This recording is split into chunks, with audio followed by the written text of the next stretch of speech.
Ladies and gentlemen, welcome to a very special podcast that I'm calling WrestleTok with Friends.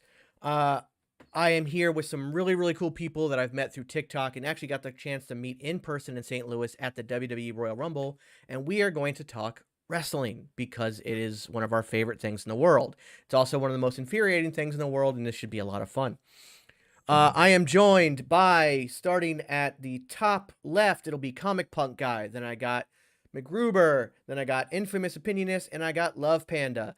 Guys, thank you so much for joining. This is a huge deal for me because I feel like I actually have friends for the first time in years. So I appreciate that. And this is going to be a lot of fun. I'm really looking forward to this. So, again, just so everybody knows, there's a thing called WrestleTok. If you're on TikTok, there is niches all over the place. And one of those is WrestleTok, where wrestling fans come together and bitch about their favorite thing, wrestling. And it's a lot of fun, and we've all met some really cool people, and we all got the chance to go to the Royal Rumble live, and that's where we met.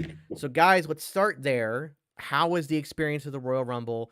Oh, he's got his So I got my thing. his special My rag Rumble. that they gave us. The Special rag. Yeah. the I didn't get a fucking rag. Welcome to WWE. I didn't get Hashtag a- rag. yeah.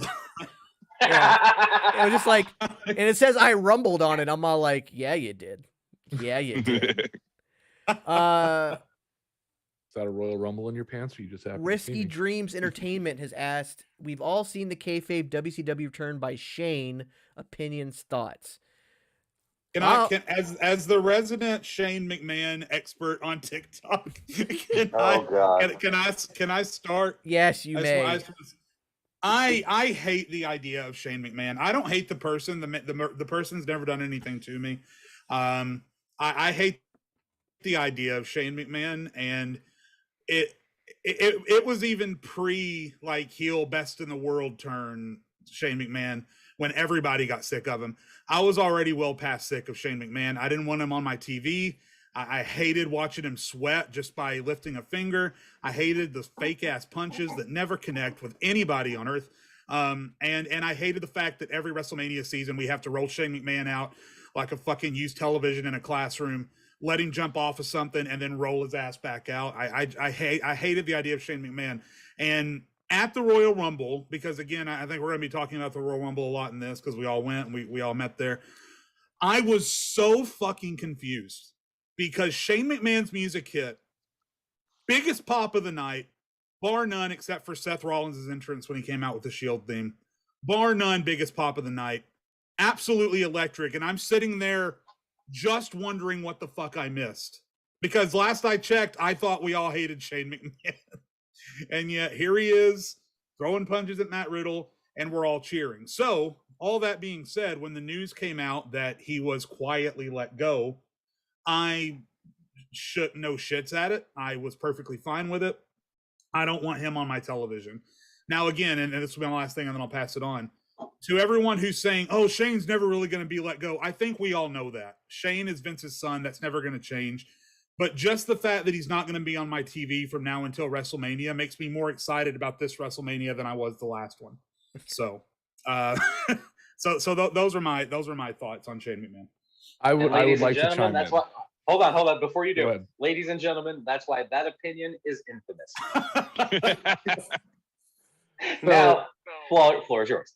So, Jade, I just want you to know that you are not alone in your Shane McMahon hatred. My girlfriend, who I went with to the Royal Rumble, as soon as Here Comes the Money plays, to my left, I just hear one big, oh, fuck off. That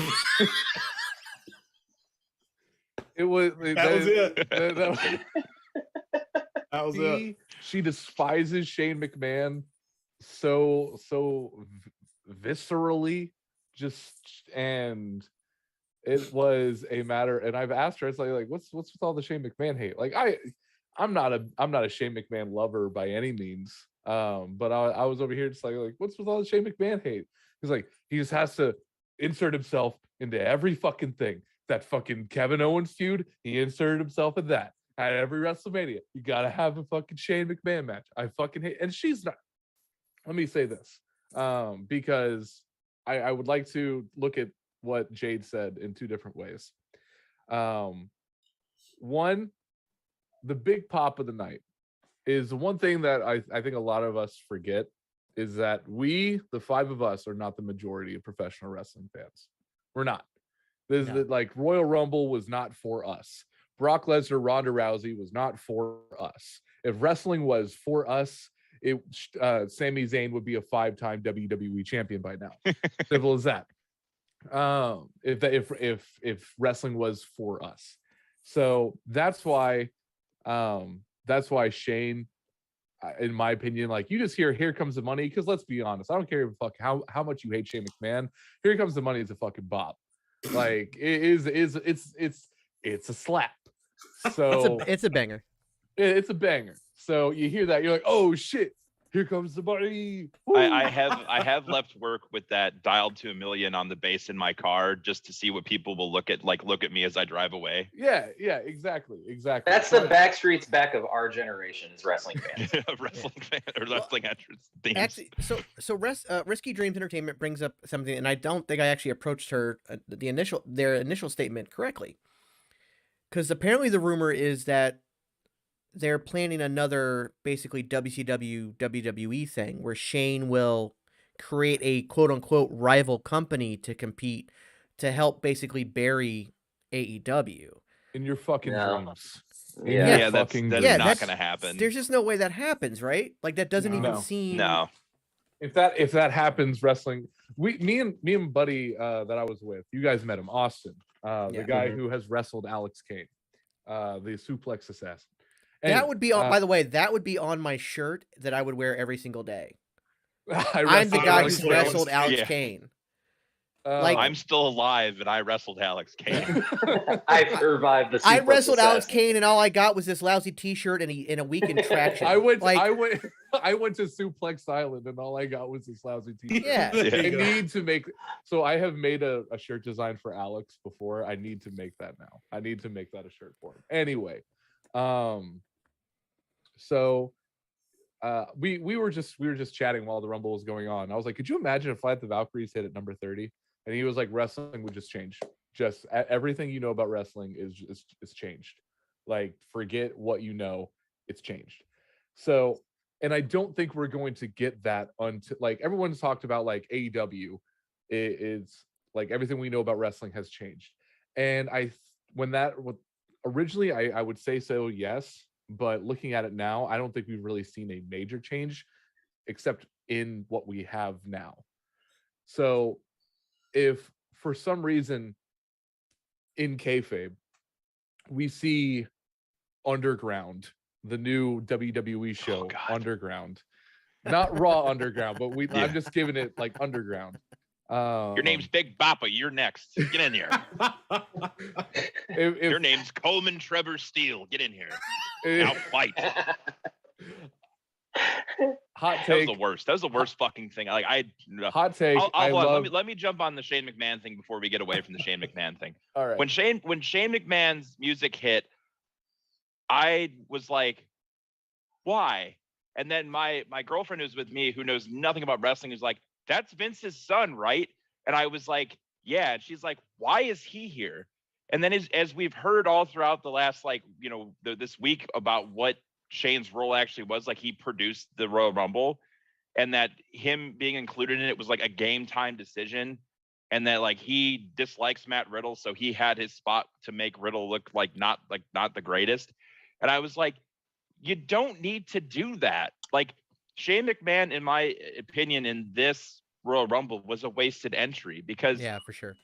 Why did you not do, like, you did the courtesy in the Women's Rumble with Mickie James and the Knockout Impact Championship? Why would you not do the same thing with Moose, just for everything to come full circle? Instead, you get like Shane McMahon. Well, even if you didn't do the Forbidden Door, you have, even with a quote unquote depleted roster now, thanks to all the releases, Cesaro, Ricochet, like, you have so many people that could have been brought in for that like maybe not the number 30, but a spot, and you could have saved number 30. Like, you had Brock Lesnar coming at 28. You could have brought him in at 30 again to decimate, don't throw people out, have him come in at 30. Because I think him coming in at 30 makes more sense because he's pissed off. It's the end of the night. He's like, you know what? Here's my last chance to get that spot. He comes in at 30. At 28, it feels like it feels more planned. Like he was always meant to be in the Rumble. At 30, it looks like, even have him even pull the Ron Killings, Nia Jax thing again. Like, have some heel getting ready to come out at 30 thinking they're going to win the thing. And halfway down the ramp, Brock Lesnar's music hits. He runs out. He trashes the dude and then goes in. I think people would bitch more. I honestly think people would bitch more. Just people the way would everything's bitch going. more because I They're gonna bitch guarantee you regardless. that person that Brock would have done that to would have been a member of the New Day. Well, no, that's why I said it had to be a heel because you are pushing Lesnar as a babyface. Even then, I will say, I listened to Matt Cardona's podcast, one of them, because he has like 20. I listened to the MC True Long Island Story, and they brought up Johnny Knoxville in the Rumble, and he said, I don't know about you, I get it that why Johnny Knoxville's in the Rumble, but if I'm Drew Gulak, I'm a little upset. And while I do get that, I'm not like, that's why I wasn't upset with Shane in the Rumble, because we all know Shane's not going to win it. Just like how we know, like, I'd be surprised if Ricochet entered the Rumble and won it. I would be like, what the fuck? It would be a Jinder Mahal situation. Like, Jinder won the fucking WWE championship. What's going on? So I think Shane being in the Rumble, while I don't like it, I don't agree with it, I understand it, because what did we get whenever Shane came out? We got a big fucking pop. We got, oh shit, here comes the money, blah blah blah blah blah. He lasted what, 10 minutes? He was in the final max? fucking 3 though. Yeah. I mean, but let's remember that final 3. That final 3 lasted about 2 seconds because Brock was just chucking everybody over. The final 3, we didn't even get a final 4 like stare down that we always get. We barely even got. That's true. We didn't get that. You know what? Oh, so here, okay, so I had, and this is where I was going with my putting Brock at 30, and I said a heel, and I had actually played this out in my head. Jinder Mahal was supposed to face Brock Lesnar before he lost to AJ Styles, and AJ Styles went on to face Brock Lesnar at Survivor Series. Jinder Mahal has brought that up in the last year. You could have had Jinder Mahal come out at 30, Brock Lesnar trashes him, takes his spot. That could have actually built up Jinder, because Jinder could have complained and actually got a match with Lesnar. Now, apparently Lesnar doesn't want to work with Jinder at all, but it would have still been a storyline that would have made some sense. That was what I was trying to think of. I want to throw it to Matt after this, get his thoughts on all this, because we haven't had a chance to have Matt jump in here. But I just want to say real quick, I don't think that the problem of wasted spots would have been solved if guys like Lesnar and Shane had been taken out, because in my opinion, there were regular roster guys that, because of their weak booking, I still consider wasted spots. The Street Profits, as much as I love the Street Profits, they were wasted spots. What the fuck were they doing in the Royal Rumble? Sheamus's guy, I can't even remember it. Rich Holland, what the fuck's he doing in the Royal Rumble? Madcap Moss, what the fuck's he doing in the Royal Rumble? Even though he looked pretty good, granted, in the Rumble, he looked pretty good.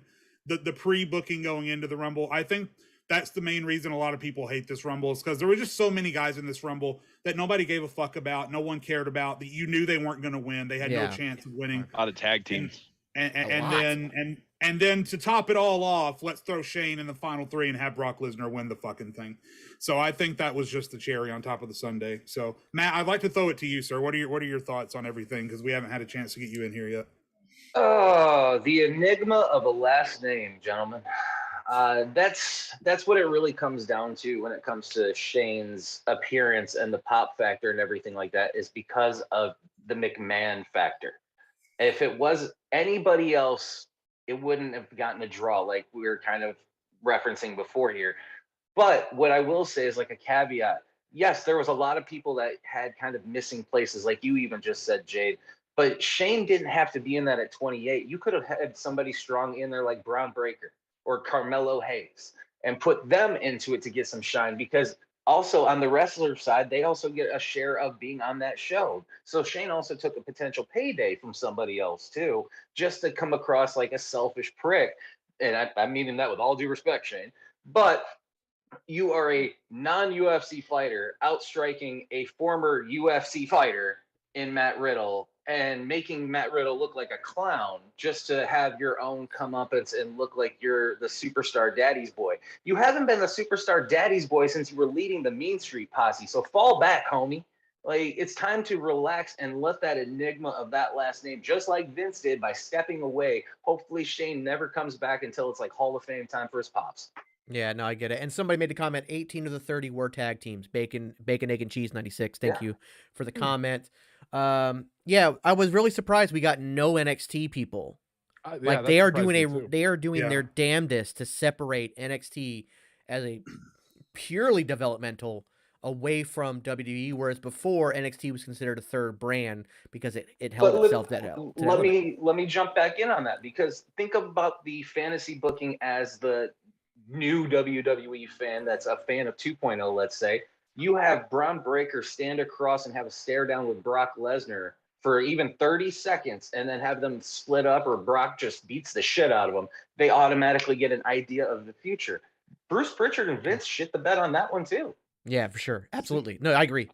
I will disagree on that, because do you want me to mute him? I can do that. No, I'm kidding. Go ahead. I will disagree on that, because I've seen I've been to enough of these live shows, around enough of these fucking filthy casuals to know these fucking kids, bro, to know what's important to them and what's not. If you have Braun Breaker come in, as much as I would love Braun Breaker and Brock Lesnar to stare down, thank you. As much as I would love for them to stare down and trade shots back and forth, or have Brock fucking demolish him, you're going to have that casual average fan. Angel, for example. Angel does not watch the weekly product. The last time she watched WWE before Royal Rumble was day one. She wanted to watch day one with me. So if we bring Braun Breaker in, she's gonna look at me and go, "Who's that? Who's that?" And then I'm like, "Oh, that's fucking Scott Steiner's son," and they're gonna be, or Rick Steiner's son, and she's gonna be like, "Who the fuck is that?" And this person's going to get, piled on, beat up, thrown over the top rope by Brock or Shane or whoever the fuck. And probably would have been Shane. And that would have just gone over somebody. That would have just completely gone over them. I get that. Yeah. Because there's a lot of things that like these people just don't give a shit about, and that's one thing. Shane must pose, brother. And then, how many years ago was the Survivor Series that had all three brands? And how there hasn't been a whisper of anything since then. Yeah. And so that like was when I hit the realization that there was no NXT entrance in either the women's or the men's Royal Rumbles, I was like, man, they are really kind of undoing everything that they tried to start with the Survivor Series that involved all three brands. I get it. Like, it makes sense considering that they really want to say, hey, this is developmental. It's not really a third brand anymore, or it's its own thing, or its own promotion, or however it is they're trying to dish it out to people. But I wasn't really surprised that there was no NXT NXT entrance, because I think that there were no no references to the Royal Rumble on NXT 2.0 leading up to it. Mm-hmm. So it kind of seemed like its thing. And I think that they're going to save the debuts of like your Io Shirai's and people that are ready to move up. Tommaso Ciampa, Pete Dunne. Yeah, Ciampa, like the night after WrestleMania, or like, the night, or, like Monday night, or however it is they want to do it. It's just kind of, they're not putting the same emphasis on NXT 2.0 they did with NXT in terms of showing up in Rumbles and being in Survivor Series, because this is supposed to be like, in my opinion, 2.0 is not, it's not even so much that it's not as developed as Black and Gold, it's overdeveloped. Yeah.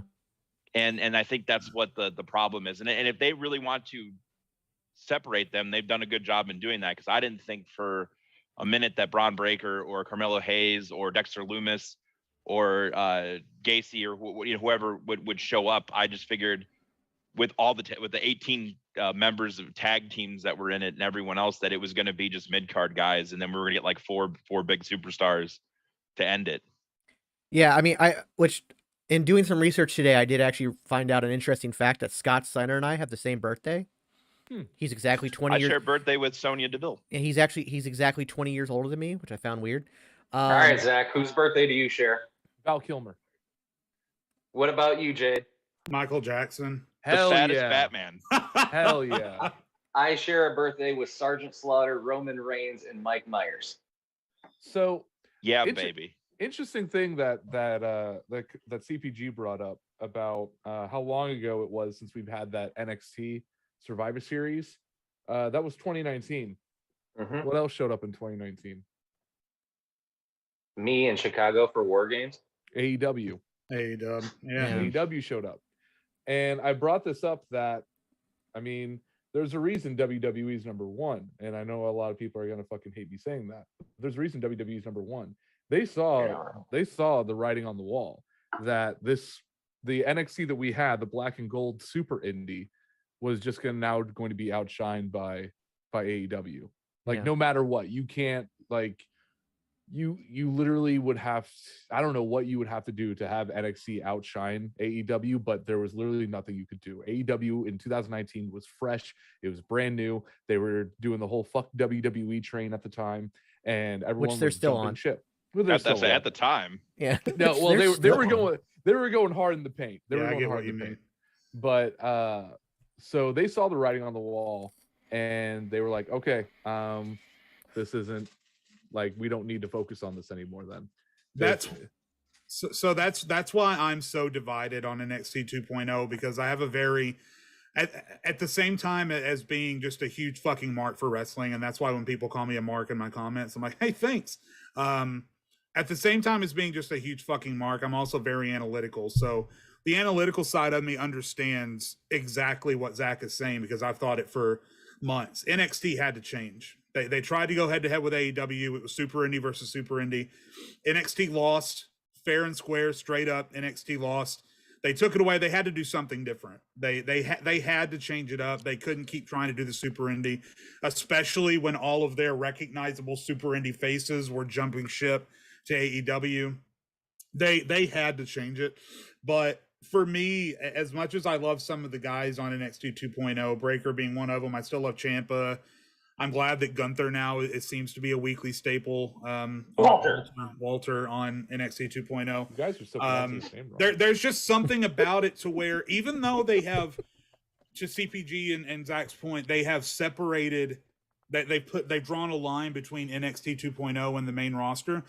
It still feels like NXT 2.0 just became Raw and SmackDown 2.0. The way it's booked, the way it looks, the way the wrestlers interact with each other.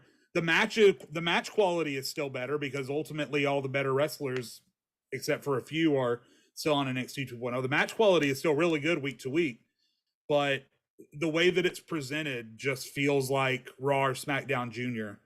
And there's something about that I can't quite get over. So it sucks, but that passion that I used to have for NXT is just gone. Well, and now I basically just watch it because it's on and not because I look forward to it. Well, Jade, I need to piggyback one of your points real quick, because you bring up the whole Mark's point.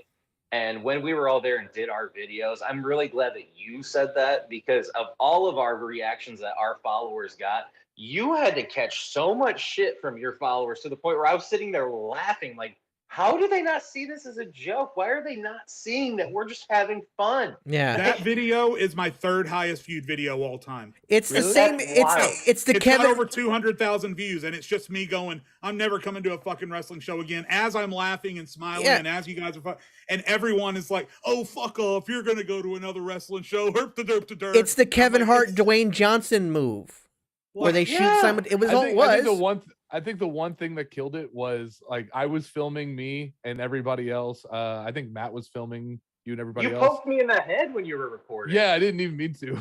But I think when it came to Jade, it was just kind of focused on him, and you and everyone in the background probably just sounded like people walking by. And this is nothing against you. It's just like, I watched it. I was like, if I didn't know who this guy was, and I didn't go to the show and I wasn't literally like 4 feet away, I'd probably just be like, come on, Jade, fuck off. Like, don't be that fucking guy. That's like, It's funny. Well, it's also It's funny compounded. when you guys like watching those videos and stuff. Is like I didn't make any content the entire time I was there at all. I just didn't like. I never put like two and two together. All I want to do is just really like experience it. And it was funny. I was, I'm in like a criminal shadow banned over some other stuff that I've said on my channel, but it was like I'm laughing because I'm in the background of three people's videos that had multiple thousand, like thousands and thousands, 100,000, 10,000 views. I have the most followers, and I didn't even make a fucking video. the only video that I made that weekend, besides the these fucking marks video, was the Peacemaker video, and just, oh boy, I did not expect that to Yeah, blow that up. blew up. That is the most views I've ever gotten on a video, except for my very, very, very, very first TikTok video. Well, for me, like, first I was gonna say my very TikTok's first weird. my very first TikTok video was literally me getting into my car to Blink 182, and it got 660,000 views before it got muted because of copyright, I'm assuming. Well, You must have gotten on when Indiana TikTok was taking over the algorithm. No. This was way Well, before Indiana but, like, TikTok. So like TikTok's weird because I do mostly comic book stuff and wrestling stuff. That's what I do. That's Yeah, all me I too. do. Except I did one video talking about coffee beans because a friend of mine had talked about how Dunkin' was better than Starbucks. So I've worked for both companies, and I did a TikTok. 1.5 million views on that video. I have 5,000 followers now. At the time, I had like 600 followers. I had 1.5 million views. I'm like, TikTok is weird because I don't do anything else about that, and that's the video they push. I'm like, what the hell? Go on. You don't have to raise your hand. Just speak up. I know. Well, there's a raise hand button here too. I can do. So the I fifth forgot about video, that. I can raise hand button. Boom, bitch. The fifth video I ever did was a video about my dad, because my dad looks like Earl Sinclair from the '90s show Dinosaurs on ABC. Oh, okay. And that like show. wears the flannel, the red and black flannel, everything. He's built just like Earl Sinclair, the whole fucking nine, right? People really thought my dad was Earl Sinclair, and they're in the comments, tell I your thought dad that. thank you for being a part of my childhood. That's how CPG originally met me, was he thought my dad was actually Earl Sinclair too. Like, no, guys, this is a joke. I just said they look similar. I didn't say he played the part or even the voice. Like, yo, damn. Like, I guess this was a bad start to TikTok for me, and it was like 72,000 views on that video. And I had 38 fucking followers at that time. And one of them was the professor, Nick Harrison, just because we're friends. And I always heard like the hardest part's getting your first 1,000. I had 1,000 followers in 3 days. And I was just like, okay, so now what do I do? Yeah. Real quick, so Risky Dreams Entertainment is I got to do a shout out here because they're here because of Infamous Opinionist. They follow Infamous. Jade, they follow you. And they saw your video, and that's why they're here. They even signed up for a Twitch Risky. account. So thank you so much for that, Risky Dreams. I appreciate that. If you could click that follow button, by the way, you'll get a dancing penguin, so that's always great. I want to jump back to NXT for a minute because I have an interesting perspective on NXT. Because I was a pro wrestler from 2004 to 2008. I also trained at the Steve Keirn School of Hard Knocks in Tampa. Steve Keirn School of Hard Knocks was bought by WWE and turned into FCW. I helped build FCW. Like, that was part of our job. Thank you. Yeah. I actually had to, like, Really cool. the very first location we had was not even in the warehouse where the FCW shows were shot. We were actually inside of a indoor baseball batting cage place first. We took the back section of it, and that was where the training took place. I got to work with guys like Sheamus and Kofi and Cody Rhodes and stuff like that. What the plan was when they first came down and created FCW was what NXT 2.0 is now. That was their original plan. Bright colors, developmental people. They had guys who had wrestling experience like Sheamus, Kofi, those guys. They had those guys, but they were more interested in getting people who were not indie stars. They wanted to homegrown, build your own wrestler. And there is something to that. Thank you for the follow, Risky Dreams, on TikTok. I appreciate that. There is something to that in that, like, think about, like, I remember when I took a job as a waiter at an opening Bob Evans. I had never been a waiter before. I'd been a cook, but I hadn't done front of house. By the time the 2 weeks of training was over, I was the server trainer because my only wait experience was their version of serving. where other people had come from other jobs. They had to unlearn their way before learning the new way. Whereas I just learned their way and became the server trainer. So there is something to what, at the very core of it, WWE wants to do with that. Build their own stars the WWE way. That being said, it doesn't always translate in this industry.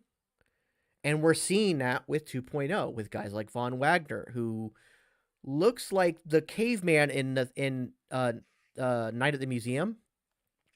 Every guy go Von commercial Wagner- knows But that. with less personality. Yeah, that guy is just if you gave Vanilla Ice Cream a face. Like, You know, God, he's He Matt is the Bloom's most- son. That's the only Yeah. reason he's there. Yep. What's Matt Bloom's wife look like if that guy looks like that then? 'Cause he don't look like Matt Bloom. No, he looks nothing like Matt Bloom.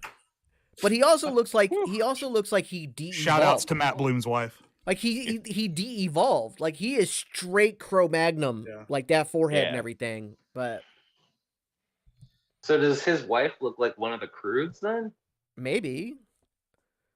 I mean, Shout out to the I don't know. Croods. I'd hit it. I don't even know what Shout she out looks to like. I'd hit it. Zach's over here ready for the blind tag. I mean, why not?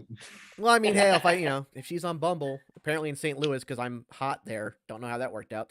Regardless, Attaboy. that's from a conversation prior to us starting. But yeah. So really quick, another question came up in chat. Does anybody know who Rory Fox is?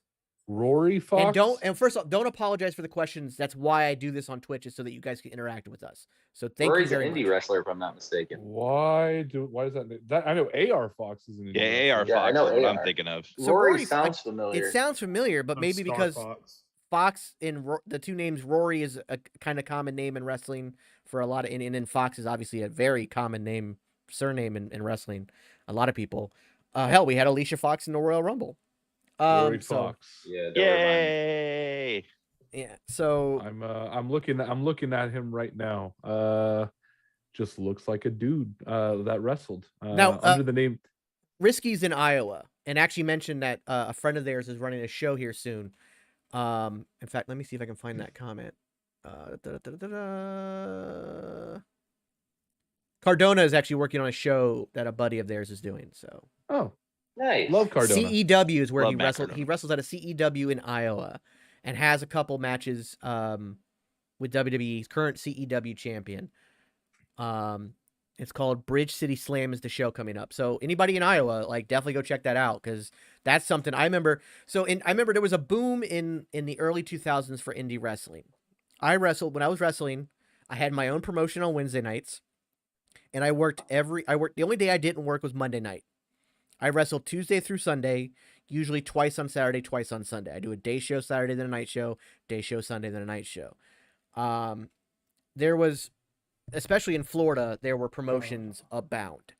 I'm glad indie wrestling is not like that anymore. Yeah, it has really died down, but in the best way possible. Because before that boom in early 2000s, indie wrestling was just shit. It was hard to find good shows to go to. And it was just WCW and WWE. TNA TNA was part of the reason that the indie shows started to boom again, because WCW got bought out, WWE was the only product, and then TNA came about as this, again, super indie. And I remember working dark shows for TNA, and most of the guys that worked TNA still worked independent shows as well. And so that kind of helped. People were just left and right creating their own indie show, because there was this anti-WWE movement, and TNA was kind of like, hey, here's an indie scene. Now indies are not quite like there's not as many indie shows out there, but the indie shows we are getting are much better. I don't know how much everyone around here pays attention Zach's internet sucks. to the independents. Yeah. Like in this little group here, I don't know how much people pay attention to the independents. So I pride myself on watching as much indie shit as possible. Like I watch more indie shit than anybody that I know, besides actual independent wrestlers or people on the scene. And Jay Summers. And well, I don't know. Oh yeah, Summers. Summers watches a lot of AIW, and I Gotcha. love Summers for that. Summers AIW. He runs a whole podcast based around AIW and other wrestling, but mostly it's just him reviewing AIW. But it is and because I'm also in the Midwest and I don't know what it is about the Midwest, but it just all kind of like comes here. I don't know why. I don't know what it is That's about just Midwest the nation wrestling. as a whole. Like the reason the Midwest exists is because of that. Like, does it? I don't know. It's half the people like the Midwest exists because the Oregon Trail sucked ass and people just stopped halfway going, I'm done, we'll stay here. The Midway exists because I was born out of spite. Like that's most people in the Midwest were, because again, they we're here, fine, whatever. I was born because my mom was drunk at a party.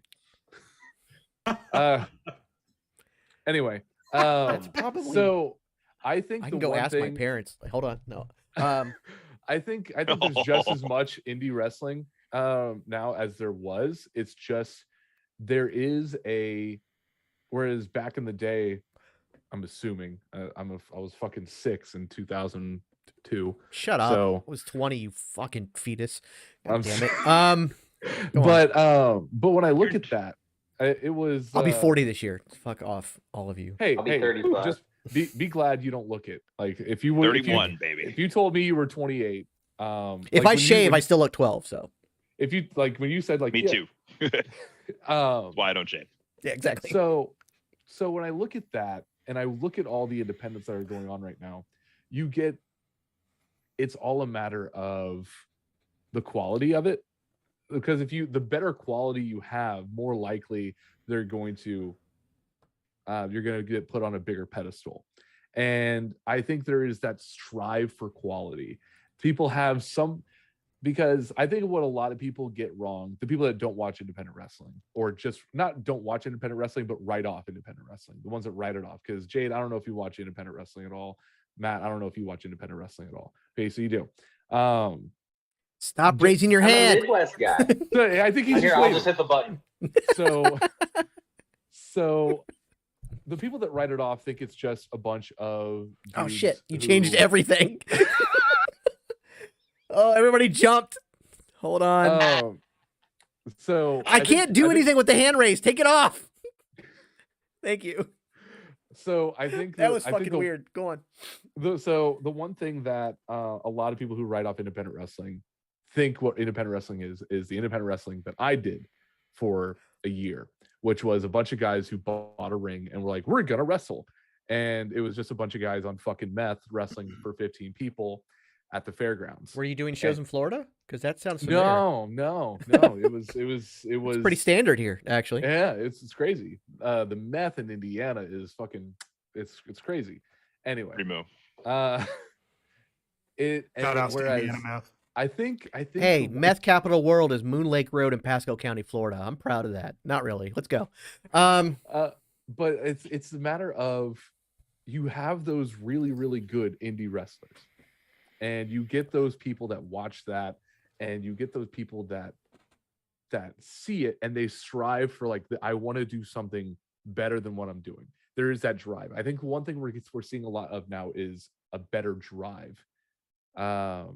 Because the indies are like my buddy Austin, we were talking because he told me the territories are back. And I said, this bullshit. He said, no, the territories are back. And with the stuff that's going on with AC Mac, there was a video that was going around saying that AC Mac, people were writing it off, putting you over, made a video about it. AC Mac is the first openly gay world champion because he won the independent wrestling.tv world championship, first openly gay world champion. And he, as I don't know if it's a story, I'm sure it's all kayfabe, but I don't know. AC Mac said, I'm not going anywhere. If you want to fight me for this championship, you are going to come to the South, because people have been ignoring the South territory for far too long. I can actually answer that question for you. Right. As somebody who interviewed AC and is interviewing him again next week, he stands by that mantra. You have to go to the South. No. I believe that. I completely believe that. He is standing by. If you want me to defend this championship, you better book me in the South, and you better book whoever you want me to face in the South, because the territory of the South has been ignored. And I think a lot of the there's a lot of great wrestling in the South that just frankly hasn't been talked about. There's a lot of people, Jody himself, wrestler out of the Las Vegas West Coast area. David Edge, King of Vlog Style. I'm sure we're all familiar with him. That's his territory. A lot of people, Jody said it himself that, man, I really wish people would give the West Coast a chance, because it's a matter of, we're just seeing a lot of people on the East Coast and a lot of people on the Midwest. And I think the one thing, it's just, we're seeing that, and people that are striving to be independent wrestlers are seeing that, and they don't not necessarily want to be indie darlings, but they want to get to that level. When we look at GCW, which is a stupid death match, outlaw mud show, and I say that with the nicest way possible, because Best I love possible GCW. way. I love GCW. I love GCW. I've been to a lot of GCW shows. You look at that, it was nothing. Like, that wasn't supposed to succeed, and they sold out the Hammerstein Ballroom. So you see that drive, and you see that I want to get there, and that's what we're getting. I think that because, like, it seems like there's a lot less now, because that drive is pushing people to say, look, here we are, watch us. Versus, because I can tell you right now, at least in Indiana, in the Midwest, there's a lot of shit indies out there that a bunch of guys with no physique that are bumping around maybe twice a match, and then Bobby Joe gets to go up and take a picture with his favorite truck driver. Well, with GCW, do you think that GCW's recent success has been kind of not, I wouldn't say solely based, but mostly based on the names they've pulled into their product?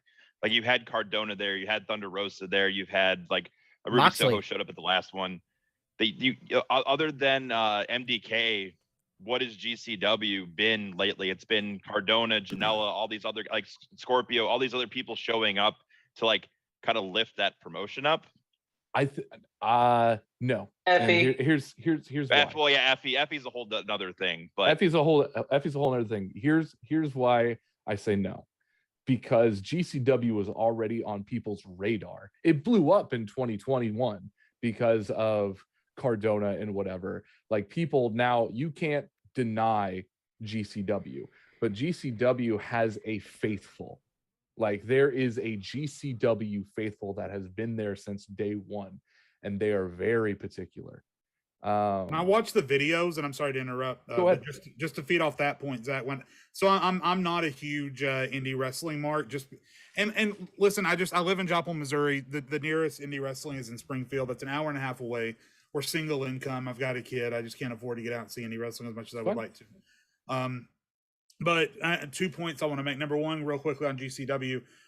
I've never been to a GCW show, but when I watch the videos and I see how people act, it very much reminds me of like old school OG ECW crowds, which is awesome, because ECW crowds, people, I get a lot of shit from people because I have a very split view on ECW. Zach and I have gone back and forth on old school ECW before on TikTok. But one thing I will never deny, and I've never denied once on TikTok or anywhere, is that ECW had the best fan base of any fan base I think that has ever existed of any major wrestling promotion. They were loud, they were energetic, they were faithful as fuck, they were loyal to the product. So GCW crowds very much remind me of ECW crowds, and I think that's a very good sign. The other point I'll make is just from the point of view of someone who doesn't interact with the indie wrestling community at all. But I have a recent experience just a couple months ago. Me and my buddy Ryan, who I went to Royal Rumble with, I was down home visiting in Arkansas, visiting my family, and he had a friend of his, and it was an acquaintance of mine, but it was a friend of his that was a member of like the Top Heel group at this local indie place, just in a fucking backwoods part of a little town at a basketball gym in Arkansas. And 200 people packed into that place, and there was this one character. It was this old fucking man who was he was like a wrestling savant, but his character was like, he was an old school wrestling savant that had just recently escaped the insane asylum. And I can't remember his name, but he went by Madman. And it was moments like that when Madman, and he's like this 80-year-old guy bouncing up and down on the apron trying to get a hot tag. And when he got that fucking hot tag from his partner, I shit myself with excitement. I popped so hard. And he's like, and it was a situation. It wasn't like Goldberg where you got this old man who really needs to slow down, but he won't admit that he needs to slow down. He knew what he was. He knew what the character was. So he's like dragging himself in the ring and throwing these weak ass punches, and the guys are like, they're taking bumps for it and shit.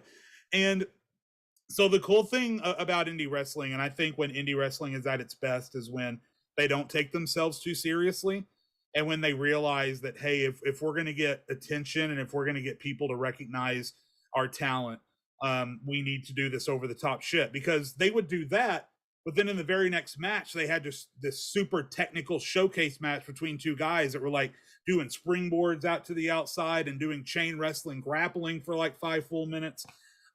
So I think indie shows are at their best when they get your attention with that bonkers banana bullshit, but then slide in the really good matches under that. And I had a great time, and I wish that I could go back and see more. But yeah, that's just from the perspective of someone who doesn't get to interact with indie wrestling very much.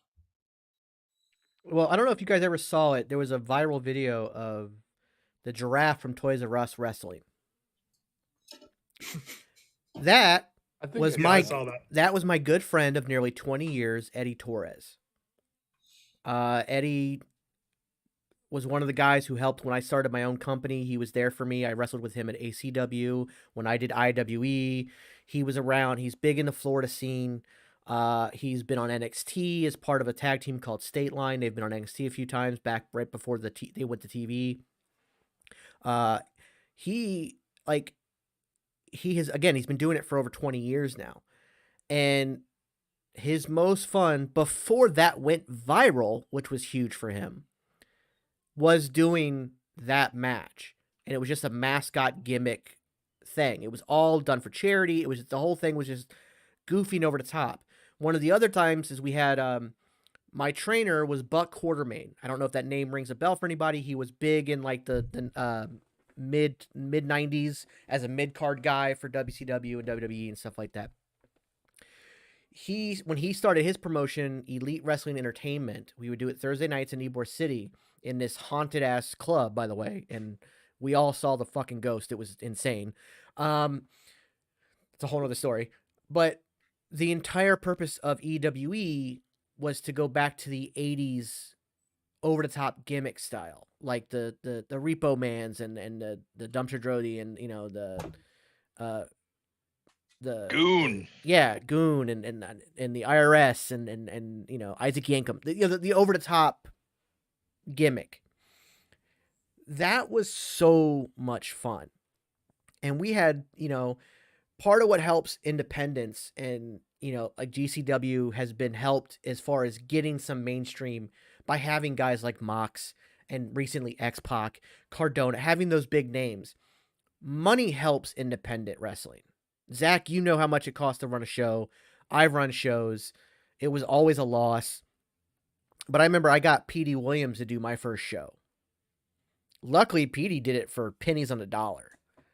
He had just been let go from TNA at the time. And he was actually, darling. I had originally called him to become a trainer because I was also developing a school. He was going to be my head trainer as well. But he did my first show for me. Great dude. Actually, funny story. His cell phone number when he moved to Florida is my old cell phone number. That was just really weird. I was like, man, I recognize this. Why do I recognize this number so much? And then it clicked in the middle of the conversation. This is my old cell phone number. So that was funny. But like having some money up front to get a guy in there like that helps independence. So when I was doing it, everybody and their mother was starting an independent, and we were wrestling in trailer parks outside. I wrestled the show where MVP got his WWE contract. It was run by my school head, Buck Quartermain, in a mechanic's garage in a strip center. It was D'Lo Brown, who was also the WWE scout, Bruce Santee, who is a 6'7", 320 muscle-bound dude who adamantly admits and loves steroids. like loves, like his favorite thing is getting back agony and mood swings. This is locker room talk. And then it was MVP. MVP wasn't even the guy that D'Lo was there to scout. D'Lo was there to scout Bruce, because Bruce was literally he looked exactly like Vince McMahon's wet dream. A 6'7", 320-pound jack cut dude. But MVP impressed and got the contract. But that was done in a mechanic's garage, a garage bay with the door open in a strip center, and everybody had to watch the show from the parking lot. Like, you couldn't be in there. That was what independent wrestling was when I was growing. We did it all over the place. I remember I wrestled in a football field at a high school. I wrestled. I did a charity show up here in Crystal River, where I live now, in the back of an American Legion over by the water. Like, but now you're getting GCW at Hammerstein Ballroom. Evolve got bought by WWE. There's so many independents now. Like, the independent scene has grown because instead of having 9,000 promotions that just start in a whim, guys are actually looking at the business side of it as well. And I think that's what's helping, is that the business side has grown more, and that people are understanding, okay, this is an investment. I love pro wrestling. I love sports entertainment, but this is going to be work. And it's not just... Go ahead. Yeah. I was just going to say that I think that's one thing that kind of stuck out about GCW, is that when you look at, because I think that's one thing a lot of wrestling fans forget, is that wrestling's a business. Like it's there to make money. It's there, like, that's why it's there. It's not there to uphold the art as much as it is. Its main reason is to make money. Because we can sit here and we can make art, and I can book Joey Ryan to come to the Dale Community Center in the middle of bumfuck nowhere. Of all the names, you chose that one? No, he actually did this. This is not a story. Oh, okay. I was about to say, this is a true story. This is a true story. I wasn't just being like, let me be problematic real quick. Let me be problematic. No. Joey Ryan versus Muhammad Hassan in the middle of the cornfield in Indiana. No. So with Brian Kendrick commentating. That's Muhammad Hassan, though. Brian Kendrick's a special ref. That's what I was about to say. A better non-problematic answer would be CPG. You may know this guy. Gringo Loco. Yes. Bringing Gringo Loco out from the streets of Chicago to come to the middle of bumfuck nowhere, Indiana, to wrestle Myron Reed's tag team partner in a very good match, by the way. And I paid him time and a half. I paid Myron time and a half. Not Myron. I paid Mickey time and a half. And when you look at that, yeah, because I wasn't looking at it as a business. I was looking at it as like, oh, this will be cool. This will be cool. I will book this. Joey Ryan, let me fly this guy in from fucking Los Angeles, California to bumfuck nowhere, Indiana, so that I can, in my head, draw the indie crowd that, to be honest, Joey had a talking, not had a talking with me, but he talked to me in a Taco Bell saying, I don't know why you booked me. I'm a niche of a niche. And I'm like, that's a good point. Because I wasn't looking at it as a business. I was looking at it as like, this will be cool. This will be cool. And I think you have a good point there. That is that there is a better business side when you look at it. I'm working on a documentary right now. That's kind of on the DL, but I might as well just kind of quote unquote announce it. I'm working on a documentary. And I talked to the promoter of St. Louis Anarchy. It's a St. Louis-based, Illinois-based wrestling promotion. Has booked people: Davey Richards, Young Bucks, Johnny Gargano, of the lots. And the one thing he said is that I can bring in any indie star that I want to. That's not going to be good business. I have the money to bring in any indie star I want to. It's not going to be good business. What's good business is people come for anarchy. They don't come for the indie stars. They come for my guys. And I think that's the one thing about GCW. GCW is blown up because they're booking literally anyone under the sun, but they've been doing that. Every other GCW show is going to have one big guy that's going to come in and be like, oh shit, I know this guy, I want to come out for him. But the point I was trying to make earlier was John Wayne Murdoch. He is a Kentucky-based deathmatch wrestler from the area. Great guy, great deathmatch wrestler. Wonderful guy. He great deathmatch wrestler. The second he stepped foot in GCW, boos out the ass because he's not GCW. That you are not GCW. You do not belong here. You're not going to fight Alex Colon for the Ultra Violent Championship because you're not from here. Great, Zach. Internet. You don't belong here. Other people deserve this more than you. Did I lose you guys? First, you keep freezing. You're good. Yeah, you're the only one with red bars, by the way. Everyone Phenomenal. else. I love it. Of course. I'm supposed to have good internet. I'm supposed to have good internet. Indiana strikes again. Hey, look, I pay out the ass for my point. internet. Trust me. So I'm assuming you guys got the point from it all, though. yes, absolutely. Yeah. So yeah, that was kind of my whole kind of rant thing about everything. Is just kind of the business side is better, and I think the one thing that we are seeing, the reason we're seeing these big indies pop up is because business is better and because people are looking at independence better. Because the wrestling show the independent wrestling that you were doing of just like the goofy shit and whatever. I mean, yeah, it's great, but that is the sideshow that you take your family out to. It's like, hey, micro wrestling. Nothing against the wrestlers of micro wrestling, but we've seen the TikToks of people taking people to micro wrestling as a joke. Like, we're gonna watch little people wrestle. It's a sideshow. It's a sideshow. They're like, hey, wouldn't it be funny if we watch wrestling tonight? Hardy har har. Let's get drunk and say, punch him in the face. I will tell you, grab his dick and twist it. I got got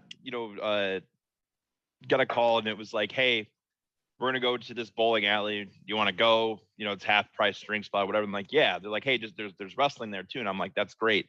And I want to be micro wrestling. Nothing against politically correct terms like little people, dwarves, whatever it is they're comfortable with. It's the what gets coupled in that is very strange. But what those dudes do to themselves to oh my god, you have like a little person jumping off the top rope of arguably not a full-size wrestling ring, but through 3 tables onto another little person doing jumps to the outside, and I'm like, it cannot be rough on there has to be rough on your body. There's no way. Of course. Well, one of the things about go ahead. It's so strange. It's just really strange. Because it was that there was little people bowling and tossing and all kinds of other weird things. And it was just totally caught me off guard. But then at the end of the whole thing, as we were walking out, all the micro wrestlers were kind of around everyone. And I was like, you guys are tough as hell. Holy shit. I don't even think I could have taken a couple of those bumps and been like, all right, well, I got to get up and I got to go to work tomorrow. It's insane. Yeah. I remember when I was wrestling, and you're seeing it now, because again, I think GCW is a great example. It is kind of, the independents are kind of where the niches are. Whereas WWE is more of a broader sports entertainment. AEW, to me, is still a broader pro wrestling. They do the hardcore stuff. They do, whatever. But GCW is very much it's known for its death matches, stuff like that. ECW was kind of the same. It was very much known for the hardcore side of it. I remember so when I wrestled I wrestled for ACW, American Combat Wrestling, or All Combat Wrestling. Sorry. We wrestled in a bar called Bourbon Street. We would get crowds of 200 to 300 people every Tuesday night. But they were not there for wrestling. They were there for the 25-cent drafts. Also, it was Pasco County, so there was no age limit on who could be in the bar, even though it was 25-cent draft night. I had a beer thrown on me by a 4-year-old, and then his dad smacked the shit out of him for wasting his quarter beer. And I had a kid wearing nothing but a diaper flip me off and tell me to fuck off. Couldn't have been more than 3 years old. Yeah, no, it very much was. Shout out to that toddler. But I also, I mean, shout out to little Billy. But that's also where, because we knew the audience, it was hardcore wrestling. I got powerbombed through a ladder, and that was where one of my concussions came from because the guy was green. So he was excited and all amped up on adrenaline. And when he picked me up to powerbomb me, he pulled me in too fast and I hit only my head on the ladder. Ooh. Yeah, that was a fun night. I don't remember it. And then like with IWE, we tried to be a niche of just innovative, kind of what TNA was doing, like the X division was kind of what we were trying to do, but we tried to stick to a niche. EWE was the 80s gimmicks, again, a niche. And that's kind of what independent wrestling is starting to go back to. Like they got away from that. They're starting to go back to being kind of a niche because you don't need another WWE or another AEW. You need something that fans aren't getting all the time on TV.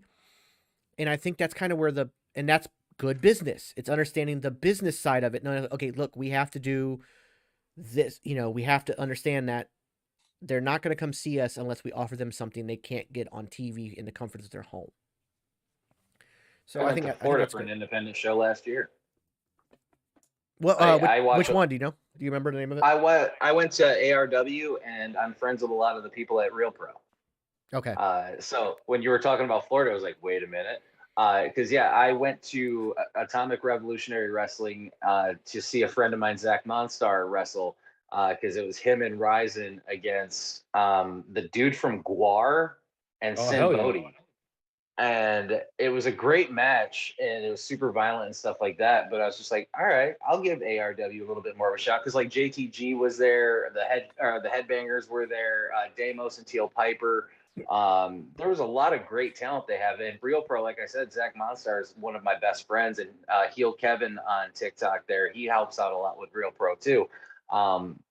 They have a lot of fantastic talent, like the House of Wolves and all of those guys. Like, there's a lot of great niche independent talent.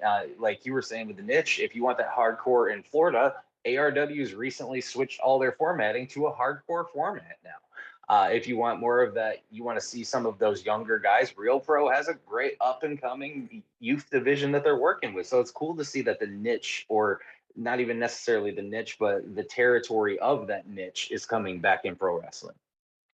Yeah, absolutely. I think another thing is I think it's a matter of a lot of the big independents they have stopped worrying about bringing in, as Al Snow likes to call them, Mr. and Mrs. Walmart, because Mr. and Mrs. Walmart are showing up to the county fair wrestling shows and be like, hey, isn't this fun? Remember when we saw him on TV 4 years ago at 8:30 p.m. because he was on the lower card? Let's get a picture with him. They are looking at it as, we're gonna hold a 40-minute classic in this fucking American Legion because that's what these people are here to see. And that's why Ryback doesn't wrestle anymore. Yeah, that's why. That's why. Also, yeah. But it has nothing to do with the fact that reason. it has nothing to do with the fact that the shit that comes out of his mouth or the Shout fact out Strawback. No, I'm taking that shout out back. We're not shouting out Ryback. Okay, hold on. Shout out to Ryan Reeves, not to Ryback. Skip Sheffield. Hey, Also, look, I'll gladly have Ryback on here, and we can talk to him and debate him all we want. It'll last 5 minutes because he'll get mad and hang up. But He'll leave. yeah, so I'm saying he'll block you before the show starts. Yeah. He won't make it out of the green room. No, he would not. Oh no, I know exactly how to butter him up for the whole green room to get him on the air to just flip the fucking script. That's fine. I've done that before. That's not a problem. We can get him on. It just promote you, bro. Yeah, you want to promote your bullshit Alex Jones line of fucking fake shit you're selling now? Cool, come on in. Let me just let us destroy him.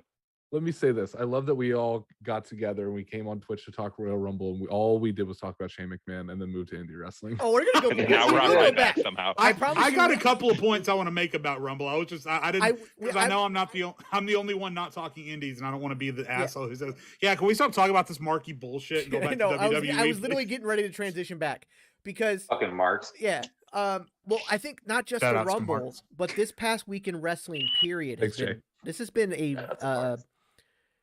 an impactful week, let's say, an interesting week for wrestling. So let's go back to the Rumble. We'll start the Rumble, and we'll go through the week because it's been very interesting. And that all did kick off with Shane McMahon quietly being let go. And the reality of that is, let me spell that out for everybody who doesn't quite get that. He was on a talent contract, a per match contract. It wasn't like a several year contract. It was really like a per match contract. And they have decided that this isn't working. We're not going to have you on TV. He wasn't fired. He wasn't like, didn't lose his stock. He didn't anything like that. He was just like, yeah, we're not going to, your antics backstage as a producer are not great. And Back to the trust fund, boy. yeah, so go back to all your 22 other businesses that you run, and Yeah. and I'm not even exaggerating when I said that. He has 22 other businesses that he runs. But So Shane McMahon's going to be fine. But what I would like to talk about, if we can, Shout out to Shane there McMahon. there are a lot of people who T's and P's. who had very bad nights at the Royal Rumble, and I would like to run them down very quickly. Becky Lynch, like, she went from main event fucking super pop at WrestleMania, 3 years ago, to, hey, let's put you in the cool down match. For those of you that weren't there live, when the women's Royal Rumble ended and Becky Lynch's music hit for that women's title match, you could have told me the show was over and I would have believed you. So many people left their seats, and this was before the fucking sign caught on fire. I went out and smoked for that match. Everyone evacuated. I walked down and went out to the courtyard and smoked. Yeah. So, which, by the way, I found out everyone left to go to the bathroom, to get a beer, to get nachos, and then on top of all of that, the 7,000 people that were left in the arena out of the 40,000 or whatever that were there initially, suddenly the sign catches on fire, and that's all anyone wants to look at and think about. And look, that match wasn't great. It just wasn't. Becky and Doudrop just don't have the right chemistry, I guess. It just wasn't great. Because Piper Niven is good and Becky is great, and they just don't have the right type of chemistry. But that match stood no fucking chance. So Becky and Doudrop had a really bad night. Big E had a really bad night. You're already seeing reports that his singles push for now is over. They're putting a pin in it, and they're going to put him back in the tag team. Just how swiftly he fell, and guys like Mitri and Lou Nonsense have made videos about it, and I'll be talking about it soon on TikTok. But just overall, just overall, what's happening with Big E right now is just pissing me the fuck off. And then every tag team, WWE continues to prove the tag team division doesn't mean shit, because they were all just fed to Damian Priest and Brock Lesnar and Shane McMahon. And Roman Reigns and Seth Rollins, even though they had a great match, I think, and live, I think it was even better. All anyone wants to focus on is the ending. And at first, I was willing to give WWE a little bit of leeway and props for the match they put on before the ending. But now that we've bled into the next, and suddenly Seth is over here in the chamber, and now we have fucking Goldberg on SmackDown going for the Universal Championship. Now I'm right there with everyone who said, what the fuck was that ending? Because now I know there was nothing that was coming out of that. There was never supposed to be anything in the first place. The whole reason that Seth and Roman got put together was because they never did Roman and Brock at day one. It was never like, I never perceived that to be anything that was going to be worthwhile. I knew, and because they had to bring Rollins over to like have the match with Reigns, and it was the easy person to put him with while they did Brock and Bobby. And with him being in the chamber now, that's fine. Goldberg coming back is just another placeholder feud while Lesnar goes and like teases the unification match that they could have it at WrestleMania if he wins the chamber, right? But I don't think, like, I've seen a lot of people talking about the ending of the match with Reigns and Rollins. The entrance, though, Rollins' entrance was awesome, because that was far, like, I knew that there was going to be something Shield-esque that would happen. I for some reason never thought it was going to be the entrance. Yeah. I thought it might have been gear inspired, a gear that might have had all three of them on it, since they were talking, everyone's on good terms to do things like that. Or something where, Rollins hits dirty deeds on Roman Reigns, something to tie the Shield together. Didn't think it was going to be the entrance. And when that music hit, I was like, no way. Like, they're really going to have, and he came out of the crowd and everything. And I'm not a huge Seth fan in personal life. Like, I think he has an ego, and I've met him a few times. It's whatever, here and there. He's a great performer. Can we talk about how great it was that he came out with the Shield, he came out to the crowd, had the gear on, but he never dropped his current gimmick. Never dropped the gimmick. That's what I loved about it. He was still the drip god and doing all that. Never dropped it. He did the roll in, but he was still laughing and doing I thought that mesh was fantastic. Now, I'm going to say this about the Roman Reigns feud, because again, this all comes off of Roman Reigns not able to appear at day one and everything having to be changed last second. Rollins gives technically Roman Reigns' first singles loss since coming back by winning by DQ. Also, you could still take this story on. Let's say Rollins wins the Elimination Chamber instead of Brock Lesnar, or he's in the final two and shenanigan or whatever. We could still end up in CPG. You and I talked about this on the podcast. You could end up with a triple threat at WrestleMania akin to WrestleMania 31 with Rollins in the mix. So I don't think the story is necessarily dead. It's just part of it is the fact that, you know, their long-term plans, which they're few and far between when WWE has long-term plans in the first place. When they finally have a long-term plan, it gets derailed by COVID at day one, and they have to struggle to figure out what to do, and they've done their best with that. I think that, honestly, they've done their best with that. And this Rollins, because Rollins has the caveat, he even mentioned it in the Kevin Owens show on Monday Night Raw. Well, I'm in the Elimination Chamber. I don't have to qualify because I actually won that match. Like, I won. I don't have the title, but I won. So why would I have to qualify? Like, when Kevin Owens was signing, like, well, why do you have to qualify? And I know there's still, the talk has been a Kevin Owens versus Seth Rollins feud again for WrestleMania. Finally put it in front of the crowd. And so that can be done as well. But you always have on the back burner the fact that, by the way, you've still never beaten me. I won at the Royal Rumble because you couldn't handle yourself. Like, there's a built-in story that doesn't need an immediate payoff. You can pay that off at Survivor Series or SummerSlam. You can come back. It's something you can now just come back to, even if they don't pay it off at WrestleMania.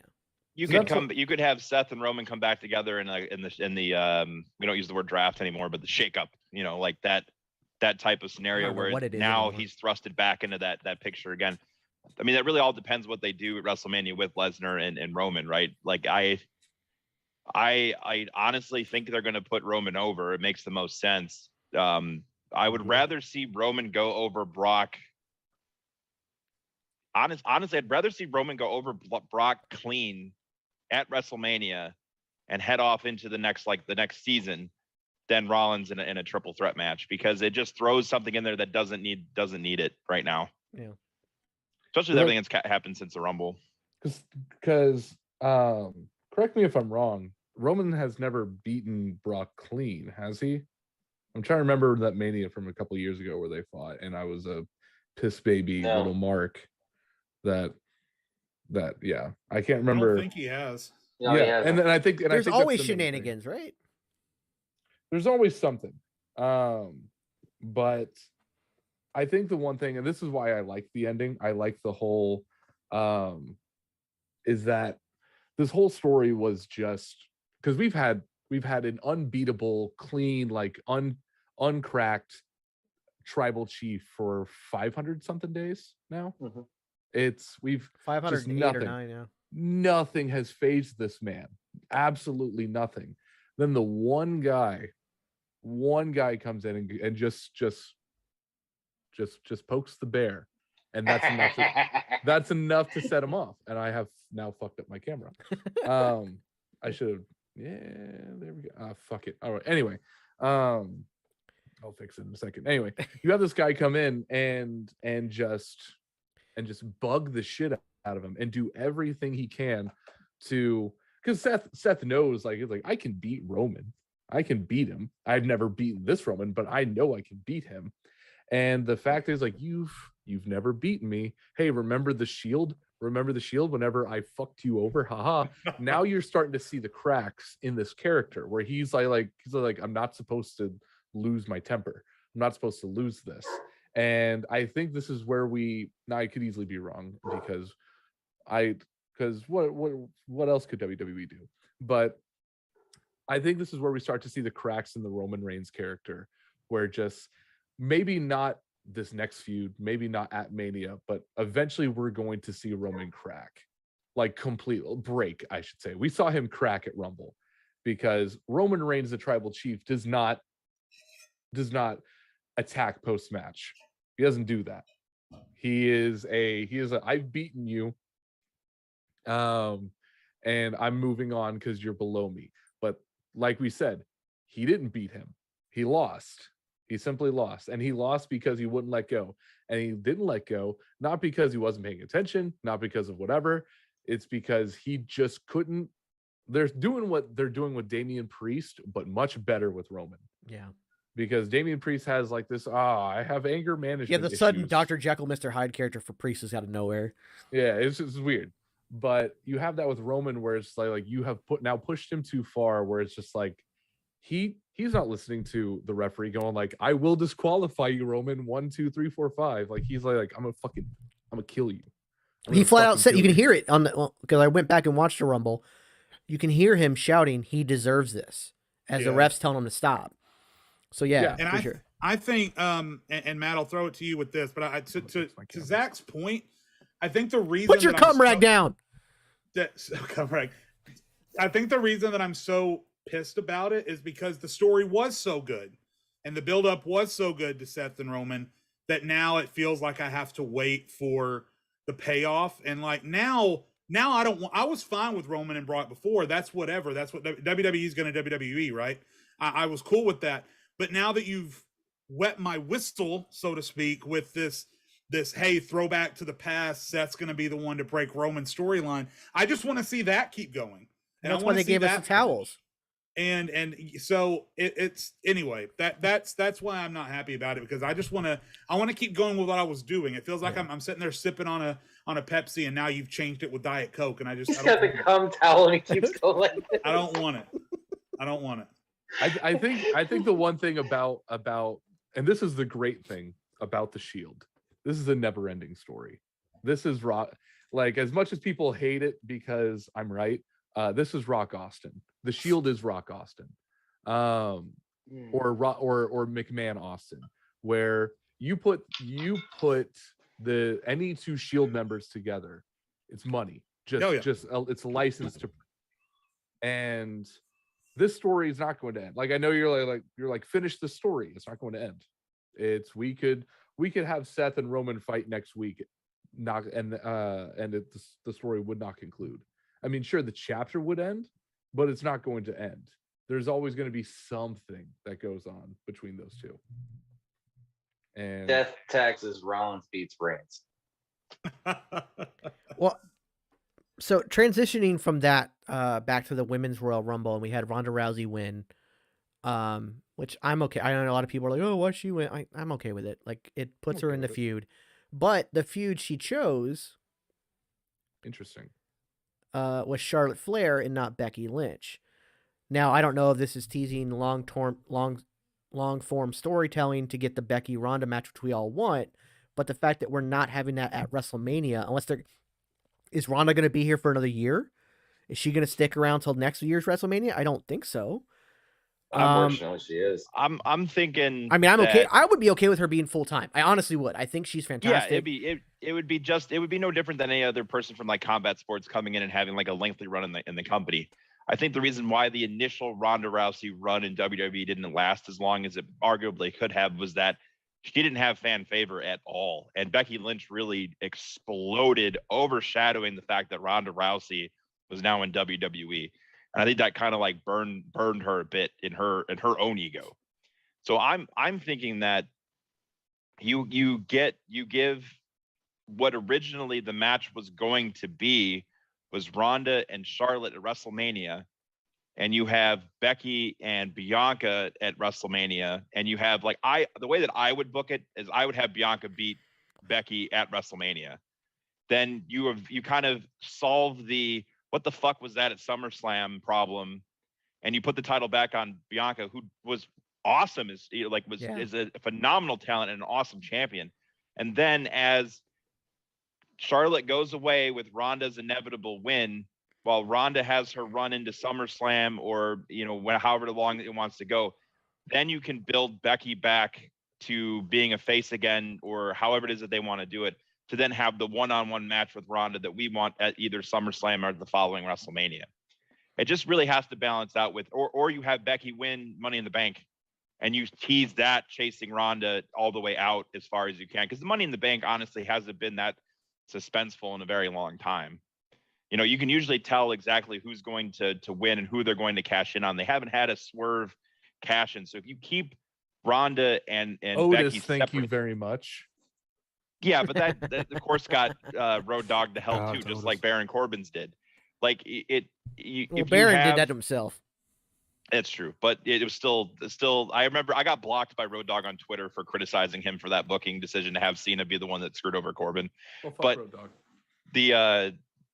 if you put the women's champion or the women's Money in the Bank on Becky Lynch and you have her chase Bianca with it, and then at the last minute swerve to SmackDown to get Ronda, that's ultimately better than, you know, in my opinion, what would be the way to do it would be the way to get both of those matches out of Rousey without having them overshadow each other, because that was the initial complaint by both Ronda Rousey and Charlotte Flair coming out of that. Because no one, if Nia Jax's stupid brain didn't decide to potato Ronda Rousey in the middle of that Survivor Series thing, everything leading up to that WrestleMania with Becky Lynch would have never happened. Yeah. Right. Bacon, I egg, and think cheese. so. I'm a Bianca Belair mark, so I'd be okay me with too. that. Her match at WrestleMania was awesome. Well, that's my I was idea. there. I was there in person at WrestleMania, and in that match, the TV does not do it justice. Right. It was just. I also think that from a booking perspective so you look at Becky and what her options are outside of Ronda Rousey, and she could fight Bianca Belair again to CPG's point, and that still feels fresh because of what happened at SummerSlam.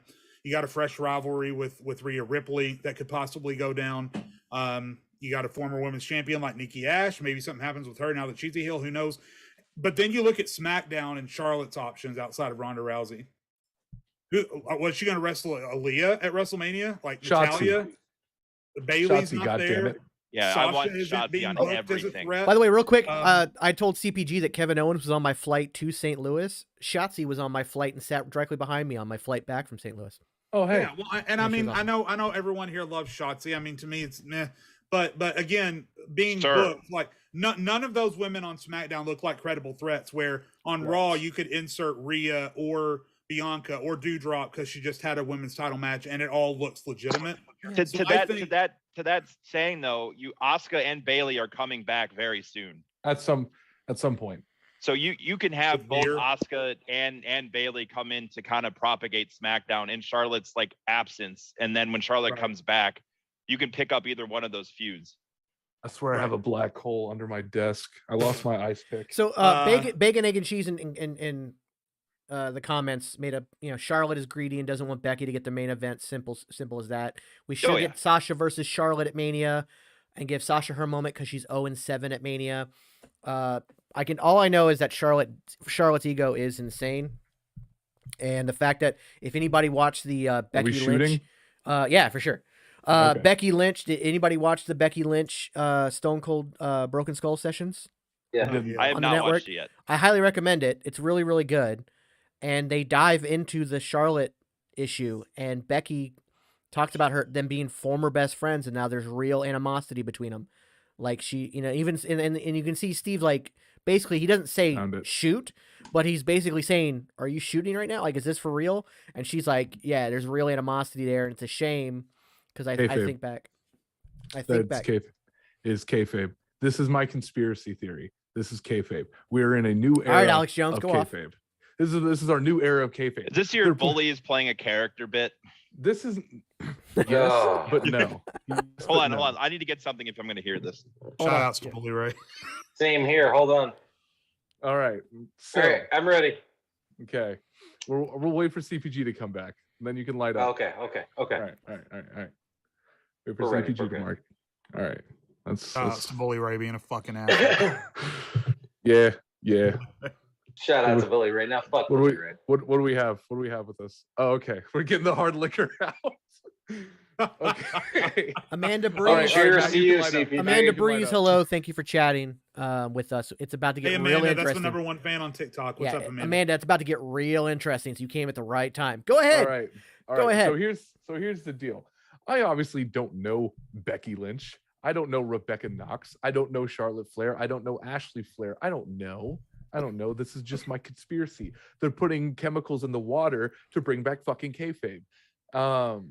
So I think that there is some sort of like the whole AC Mac situation. I don't know AC Mac. I don't know who runs Limitless. I don't know who runs Action Pro South. I don't know. But if we've seen on Twitter, it's just AC Mac and Limitless going, fuck you. I'm not coming up north. If you want this championship, you can come down south. And Limitless is going, you're fucking selfish, Mac.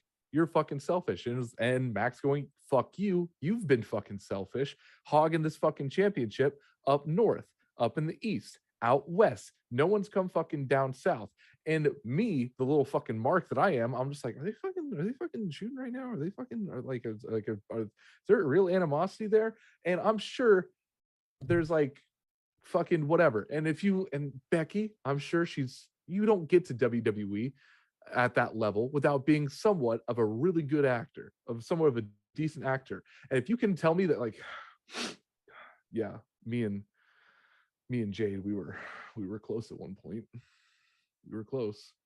Like, I'm sure I could go on TikTok right now and say that me and Jade fucking hate each other. Just straight up hate each other. And they're gonna fucking if Jade buy does it, they're gonna lose their shit. Exactly. You may gain a following off of that. Every single person that Jade's ever blocked will come follow you. That's what I'm saying. I could come on here. I could go out there. I got wrestling fans because of Smithception blocked me because I disagree. I got fans because of Voldemort. Well, that's the thing. People legitimate, like me and Smith, don't hate each other. That is one thing. Do I annoy? That's cool. Do I annoy Smith? Yeah, absolutely. Yeah, absolutely annoy Smith. Does Smith annoy me? Yeah, Smith annoys me. And we will go back and forth. And the way that we talk each other, the visceral ways we talk to each other, people think we hate each other. People legit think we hate each other. And I think if you're at that level and you're Charlotte and you're Becky, I think you could easily pull off this whole new era of just going like, yeah, let's fool these fucking marks and say that we hate each other when really we're best friends. Sure, we can't be seen in public together. And I'm sure that that's super easy because we're all adults now. Not every adult can be seen with their best friend 24 hours a day. At least in my experience. I don't know what it's like living in Chicago. Well, I don't have any friends, so I don't know. Yeah, exactly. I don't think I get where you're going and I kind of see it, but I honestly, from the things that I've heard about Charlotte Flair, I don't think that is a work, because Charlotte Flair, from what I have heard, seen, is that she just is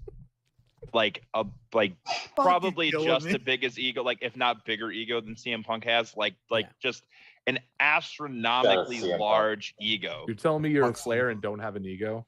All right, look, let me shout out to David Flair. Let me God damn. Let me put a kibosh to your conspiracy theory. I'll go ahead and just for the sake of this. I still have some friends that work for WWE that I talk to, and Charlotte Flair is what's the right word? A cunt. And the animosity between Becky and Charlotte is real, as well as the animosity between the entire locker room and Charlotte is real. And like what happened with the belt swap, which I am probably the only person on the planet that was okay with a belt swap. Because I was okay with it. Yeah, the belts are just it made sense. It made sense, right? Street Profits. I found my people. Because it just makes sense. Because they're just it's throwing it on the ground was my only issue. But that is where that wasn't supposed to happen. There was a whole, you know, that's why the whole thing. Charlotte was escorted out by security, like legit. That happened. And you can say, oh, that was all scripted, whatever. But I know that there is legit animosity with Charlotte Flair backstage. And it started years ago with her, like, when she realized that she was, going to go over like on the first time she faced Asuka at Mania, she wasn't supposed to go over. But her and her father petitioned for her to go over because it would help build your future star, and she is the foundation to cornerstone or whatever. And, that was a damn shame. Yeah, that whole thing was bullshit. And you've seen what's happened to Asuka since then. Listen, first of all, I will hear no Asuka slander because 2020 Asuka is maybe one of my favorite years out of any wrestler ever. 2020 There's no Asuka slander to on me Asuka. was No, no. fucking No, amazing. Zach's about to it's not slander. sla- We see it coming. No. There will be no Asuka slander. Asuka Okay. is one of my favorite women's wrestlers of all time. She's one of my top Legit. 10 wrestlers, period, of all time. Legit. She is so up there. I might get an Asuka tattoo. I don't fucking know. But my thing is, because what did we just talk about an hour ago? Chat's like, fuck Charlotte Flair. Like, Yeah. Wrestling. Shout out to every one of you in the chat. Wrestling's a business. Wrestling's Shout a out to Shout out business. to the chat. Charlotte. And If you gift sub someone Beard's Twitch stream or whatever, I will take a shot of this. And I will take a rip. you I guys will heard that. drink out So of my gift subs out. Do a gift That's do a watered gift down sub because and, of the and, ice. and we'll get everybody lit.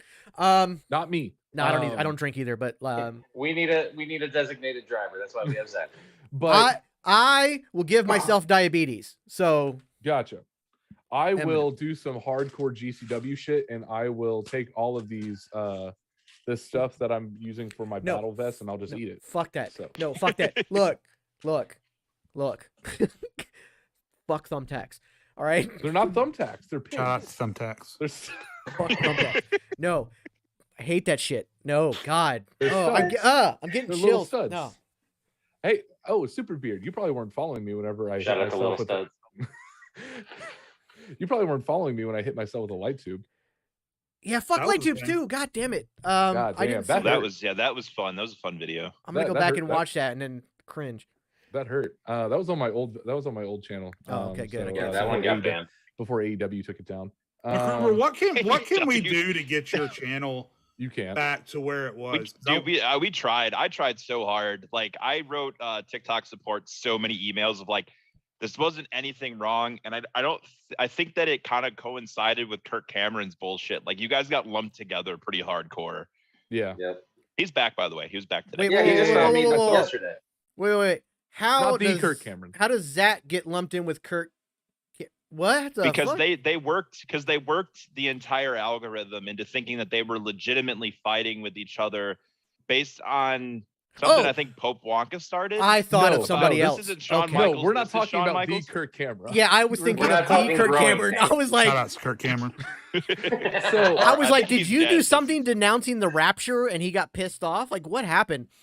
So yeah, Growing that pains, whole am I thing right? started. That really went. Shout out to Growing Pains. So it was a whole bunch of shit.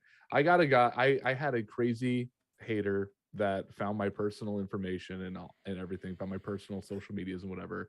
And because I kept saying that Shout out to AEW Doxy. was shit. I kept saying AEW was shit, and he was like, me and my grandpa used to watch wrestling together, and now he's dead, and this is my one thing. Like I said, bro, and Shout out to dead grandpas. and I said, bro, just stop. Shout out to watching Grandpa WWE. who never watched AEW because he's dead. I was like, The fuck? I was like, bro, just because your grandpa's not around anymore doesn't mean you have to still watch WWE. It's okay. You can still hold on to those memories. He was like, no, that's my way of remembering my grandpa. And I was like, if that's your way of remembering your grandpa, I'm sorry that you can't remember him through like pictures and memories and whatever, but okay. Shout out to memories. And he started mass reporting me, which got me and I went through a very long phase. I don't want to call it a phase because it was very long, where I would just attack anybody who attacked me on my social media. Like I probably would make 30 videos a day of just me responding to people. And It's mostly Parker. it would Fucking Parker is the Fucking- greatest follower a wrestling account can have. I will die on that hill. I used to I hate love Parker. Parker, I man. love Parker now. I love Parker, but Shout out to Parker. but there was a lot of that. So my account just got kind of like okay, this, I think I got put on a watch list because I had a video taken down Shout where I out to used FBI them watches because I had Shout out a to the FBI. I had a who are probably I had watching right a- now. there was like a Markiplier like Shout out sound to that was Hoover. going around where it's like this is great, this is great, this is awful, I hate this, what are you looking at, I hate this, what that sound. I used it on Impact Wrestlers and I used CPG it on check chat. and I used But it go on, on cringy videos of my cringy pictures of myself from whenever I was younger, and I got caught with I got caught with harassment and bullying for that. So there was Shout out to that. history. Yeah. Yeah. Shout out to the algorithm. Yeah. It was phenomenal. And then I got me and Kirk started working not working the algorithm, but started working the fans, because Kirk made a video about how he was like, yeah, I'm just the smartest person out there, like all you people are fucking stupid, and people bought it. And then I made a video saying, you're a fucking moron, you know that? Don't you fucking come at me and act like you're some big dick swinging dude. Just saying, Shout out to hello, big lady. dicks. Shout out to big dick swinging dudes. Shout out to Val Venus. But and that eventually got me. That eventually just sent me over there like you're done. You are just done. And that took, I had 17,000 followers, and then I'd start over. And I was wondering, I'm like, at. I knew I'd followed you before. I'm like, why am I not following him? Yeah. And then Yeah. I'm like, oh, it's 'Cause because that- it's a whole new account. Yeah, because that was Mac Ruber, not Mac Ruber 6754. So You know, it's been long enough. You could probably change your name back. I might. Anyway. Just do a Ryback and just legally change it. Fuck it. Change my name, change my first name to Mac. Like my mom, my mother, my whole family, my significant other who I've been with for 10 years. My name's Mac now. Hey, Yeah, it's if cool. the warrior can do it, so can you. Okay? Oh, Because that's who yeah. we should all look up to. Anyways, Shout out to Warrior. yeah. No, fuck that guy.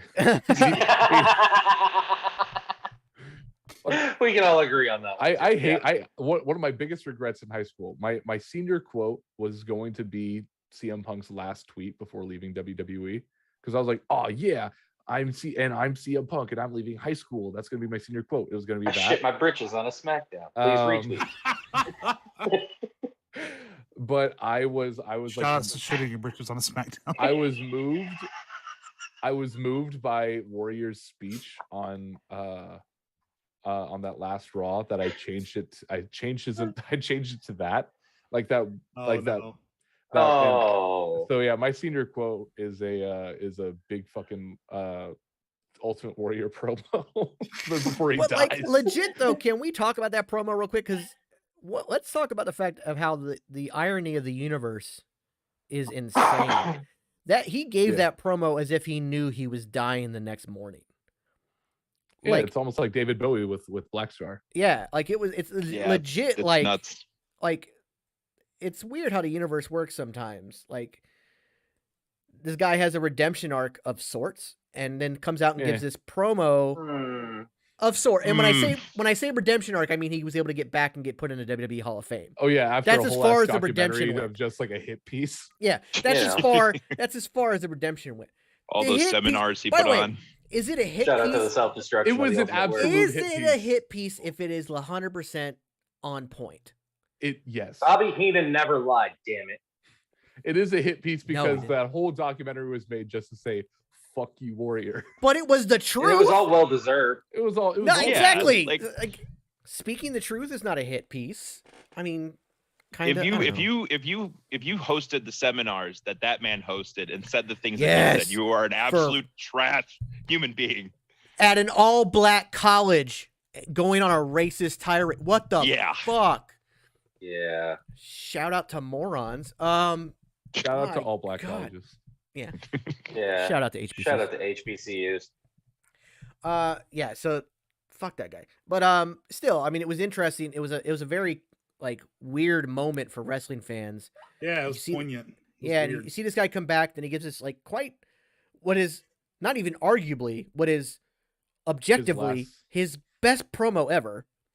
One, because it actually made sense for the most Even part. if it was a little bit self-serving, I felt But at the yeah, time, but I mean, like every other promo he ever cut in the history of his career, Was yelling. it was just words strung together. Like it did. Like somebody handed him a thesaurus and he picked out his favorite words and just put them in a sentence.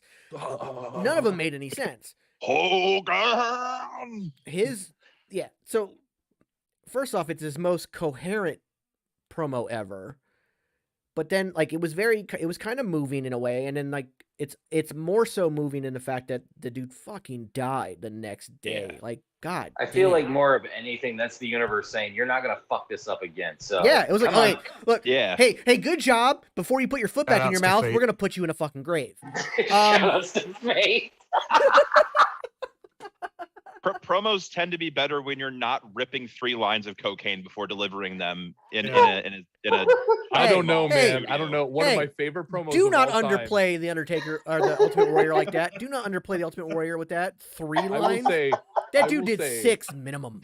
one of my favorite promos of all time. one for each finger. is Hulk Hogan at WrestleMania 4. That is one of my favorite promos of all time, where he's like, thank God Donald Trump's a Hulkamaniac.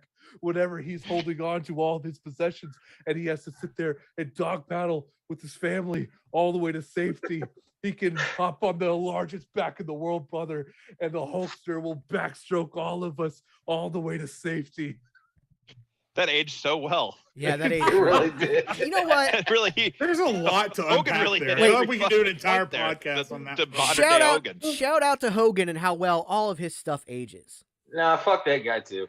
Yeah, no, I know I my, will say this. I my will say dad's this. friends with him, or was friends with him, and I actually worked for. I don't know if you guys are familiar with Bubba the Love Sponge. Oh yeah. Yes. Yeah, everybody knows him because of the scandal with Hulk Hogan and the sex tape. I actually was an intern at the radio station. Sex After shout out to sex tape.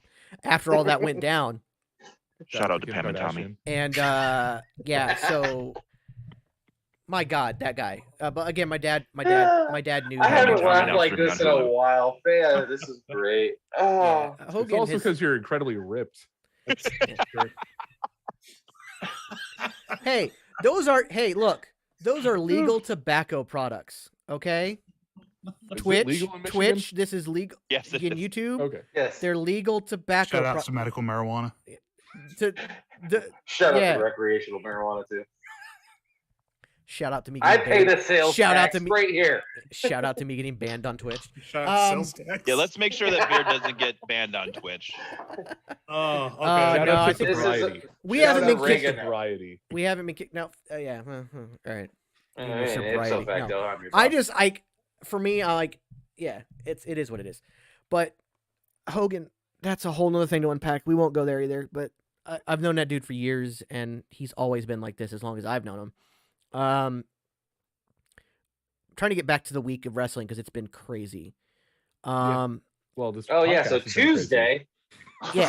Yeah, we've only gotten through Monday, and we haven't even gotten all the way through Monday yet because we had Brock, which, by the way, some of Brock's breast. Okay, I gotta go. Some of Brock's breast milk. best promo work. Shout out to breast milk. Hey, Oh God, Brock Lesnar's best. There we go. Best promo work is since he's come back. Like he's been doing this face stuff where he's talking more. I think he's doing great Farmer work. Brock. Yeah, Farmer Brock is awesome. Yeah, he's a quirked up fantastic. white boy busting it down. Which, by the sexual way, style. By the way, I've been around the wrestling business for a long time. I've been in the ring. I've been in the ring with the Big Show. I've been in the ring with the Undertaker. I've been around big dudes. You've been in the show with God. You've been in the ring with God. Yes. Oh, hell Pretty Um, big dude. Real quick. Why does Brock Lesnar dress now like he's in a gay club from The Simpsons? We don't know what he does up in Saskatchewan. Like all those Oh, episodes of The Saskatchewan Simpsons, like Gable. where Homer That's- shows that's up what he there and like does. they're dancing. Yeah. He's The just sitting there gay just community. dancing like he's Hey. Alex Wright. Hunting moose could be a metaphor. We don't know. Anyway, Brock Lesnar confirmed for. can Effie's we Big all Gay Brunch. agree? Now, granted, I was sitting much Shout out to Effie's Big Gay Brunch. at the Royal Rumble. I was sitting much closer than you guys were because I don't sit with the poor people. Just kidding. Ooh, excuse I us just- in our Section 8 Yeah. seating. I was in section 114, no big deal. Can we all agree that Brock Lesnar is one of the biggest son of a bitches to see Oh my in God. person? Hey Yep. man, Lashley. Like, but Lashley looks small compared yeah. to Lesnar. And I've actually met I've met Lashley before. I've met Goldberg's another big dude. Like I've met these. I've seen all these people. I've met him in person, but like I'm still several hundred feet away from the ring where I was sitting. And Brock Lesnar was the biggest, most intimidating person I've ever seen in my life. Like, I agree 1,000% with Pat McAfee that if aliens ever come down, we put Brock Lesnar on the front line. Brock Because Lesnar is a God goddamn damn- anomaly. That dude is a freak of nature.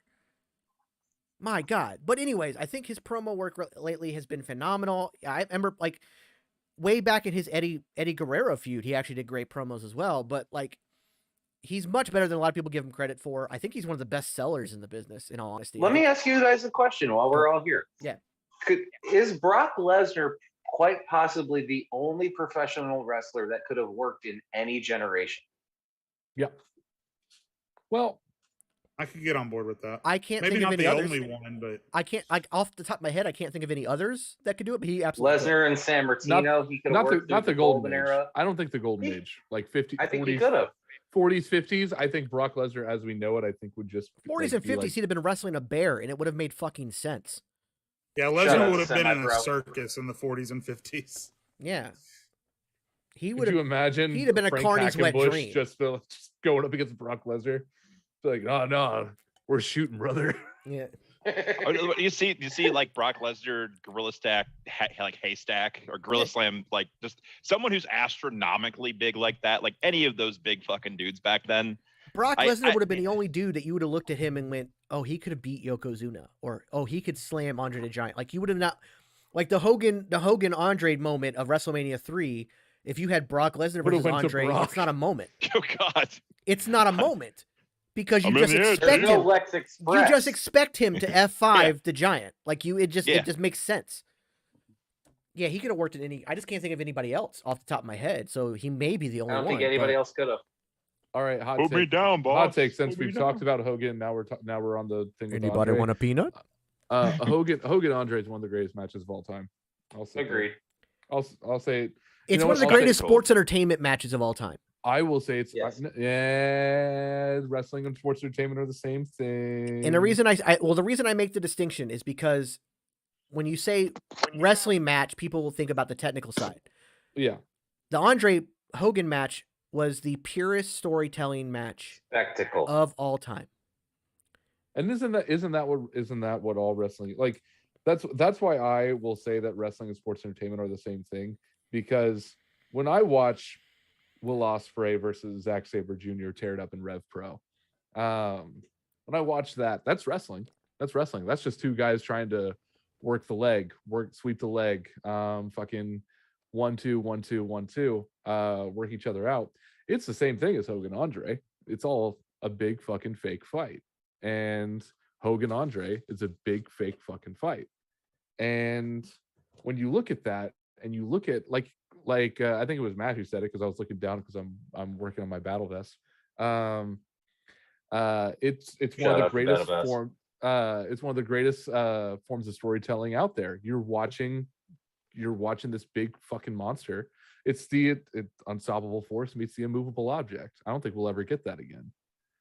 Like, not in that capacity, not with that energy, not with those types of stars. Lord knows We're they've never tried. getting that. And we've tried.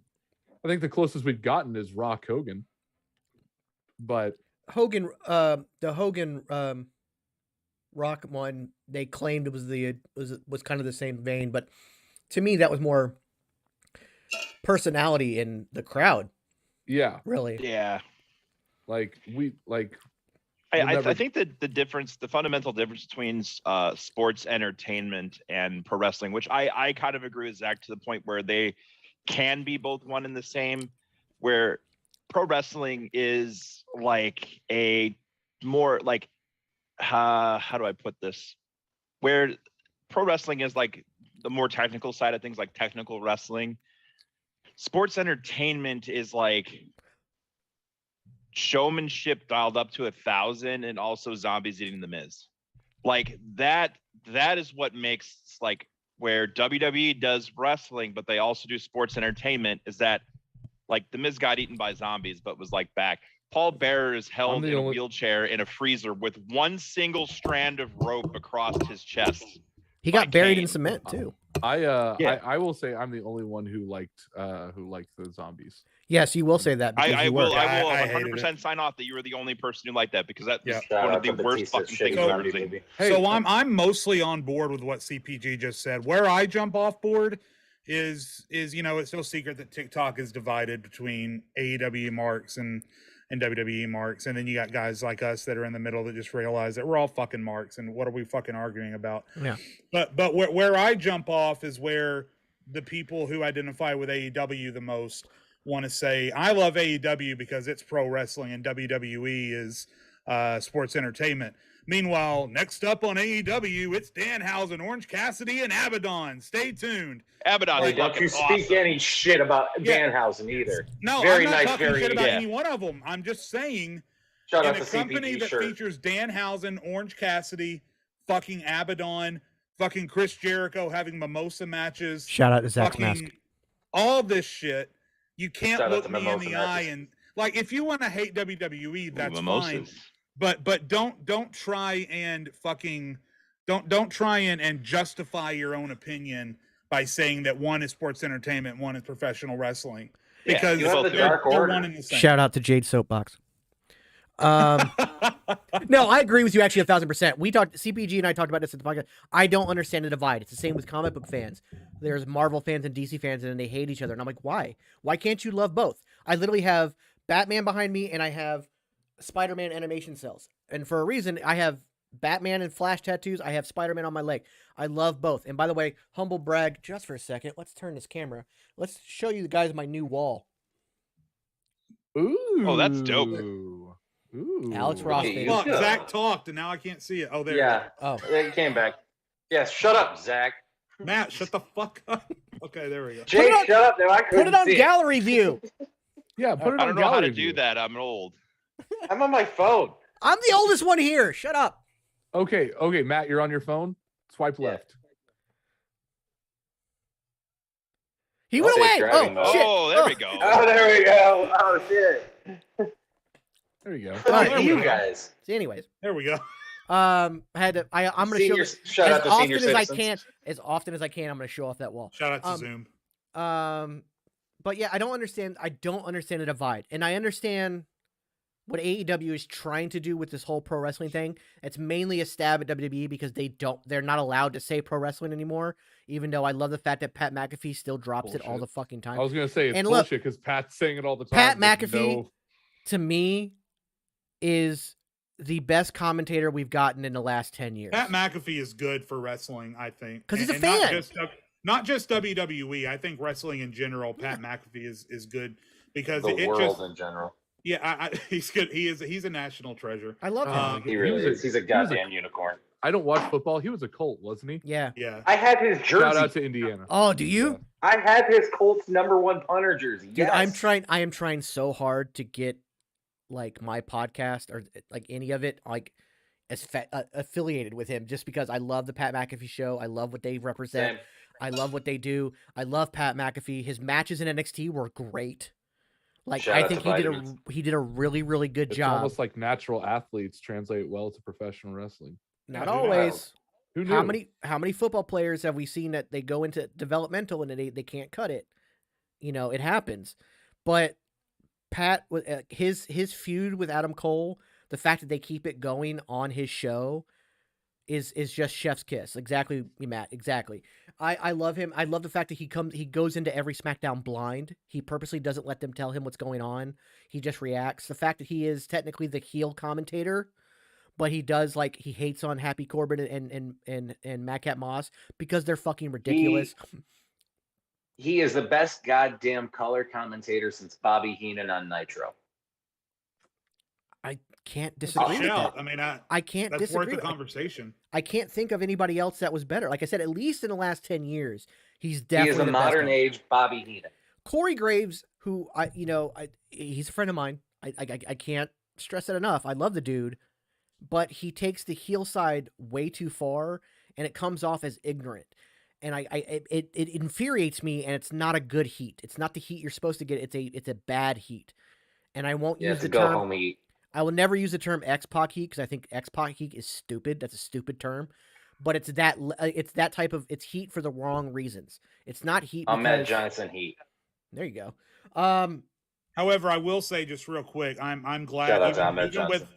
even with all of his possible shortcomings, I'm glad that Graves is where he is, because Jimmy Smith, he's good, but he's just a play-by-play guy. Yeah, exactly. He doesn't bring anything personality-wise. And then Byron Saxon is good for a laugh, but he couldn't carry the booth. So Poor I'm man's glad coach. that Graves is in the position that he's in. Otherwise, That's Raw a would be little unbearable okay. to listen to. The Walmart coach? What? All right.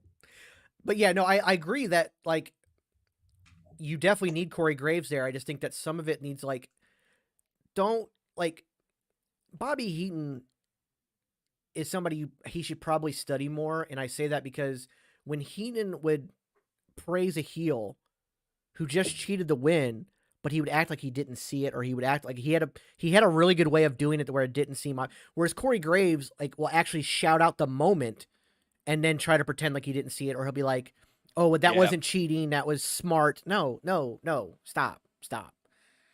Like, don't be that guy. Like that just it's heel for the wrong. I think You're not that guy, pal. yeah, it's like MJF to me is a great heel, but sometimes he gets cheap heat versus real heat, like the heat you want to get. He goes for the cheap heat sometimes, but he's also one of the smartest heels because he's worked AEW just as much as he worked in the crowd. Because like we talked about again, CBG and I talked about this. MJF has done a very good job at keeping his WWE door open just in case. Like he's done an amazing job. The guy lives kayfabe. He's very OG about that. He's very old school about that. The guy lives his gimmick 24/7, but he's never said one bad word about WWE. And I appreciate that because he's just like, hey, in 2024, my contract's up. If I'm not liking where I'm at, I could jump ship. I know I'm building my star power. I know I'm going to be in a position where I can make that call. I want to say this. I don't know who's listening. All those times where I said that that MJF is a bad heel, I will take that back halfway. Screen grab that, audio grab it right I'm now. gonna clip that. Hold on. Can you publicly make whatever that into a TikTok? whatever the term Hold on, is. I'm gonna So clip here, that so right and here's why I say that, and maybe No, we'll just take it. the half victory. I got it. We'll just take that half victory. Oh, no. I just want to explain myself because this is going to be me putting MJF over. So because I felt for the longest time I've been feeling like I'm missing MJF, like I'm missing it. He's obviously good in the ring. I'm missing something because for the longest time it's just like you're virgins who play Dungeons and Dragons. I have sex. Like that was his character. I am rich and have lots of sex. You're a fucking virgin, Mark. Haha, I said a word that I'm not supposed to say. What are you gonna do? Why am I feeling it? suddenly personally called out? I feel like I should take this character onto TikTok. Like that finger was pointed directly at me. Like I was actually looking at myself the entire time. Okay. That's a hand he poked me in the head with right here. Shout out to self-reflection. But that was the whole thing. And he froze. Indiana. I was like, okay, like everyone's saying, I may have lost everybody. You're good. You're back. I just like for the longest time, everyone was like, he's like, this is one of the greatest heels of this generation. One of the greatest heels of this generation. I was like, he's just saying that you don't have sex. I could do that because I know you're not, Parker. The one thing about MJF and him, like MJF leaving the door open at WWE is a great move. The only thing that shout out to Matt going through the forbidden door.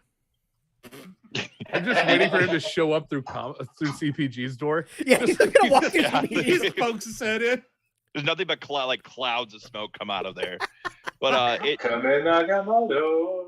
it's funny to me. Like, you're giving me a copyright strike now, Matt. Jesus, that MJF has done. I cannot see WWE giving him the same amount of creative freedom that AEW has for him to go out and say half the shit that he does. I agree. That's the thing.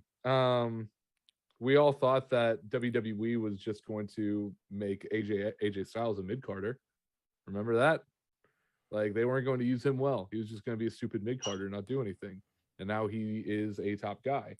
I think I don't think MJF, let's say he goes to WWE in 2024. I don't think in 2024, let's say MJF's like on fucking SmackDown. I don't think he's going to look Roman Reigns in the face and go, "You're a piece of shit. You're ass." The thing is, I fucking hate you. But here's the thing Like, about MJF and Roman Reigns specifically. He's building that feud already. Like in interviews and whatnot, MJF has called out Roman Reigns, but he does it in a way like, I appreciate him. Like, I think he is the tribal chief. I think he is the head of the, like, he's like laying this groundwork as like heel appreciates heel, but he's building something that if he does come over, the groundwork will be laid. And we've still got 2 years to go on his contract. That's 2 years of more star building in AEW. So if worst case scenario for MJF, it's a bidding war and he gets the most money out of it and stays in AEW.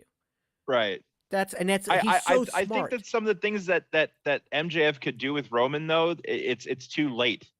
Like say if MJF and if you put MJF and Roman together around the time that Roman was being pushed into the WWE title picture when he honestly had no right to be there yet, and you could have MJF say, the only reason why you are here is because of The Rock, because of the Samoan family, because of like A, B, C, D, E, whatever, because Roman had nothing to show for it.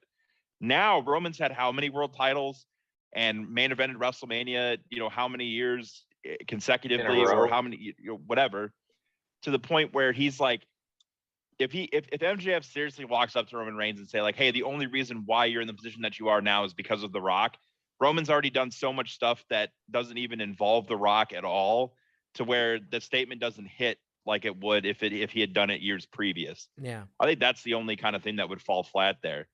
It would be MJF bullying mid-carders would be ultimately like MJF bullying Cesaro would be like phenomenal. Just point I'm raising my hand on this one.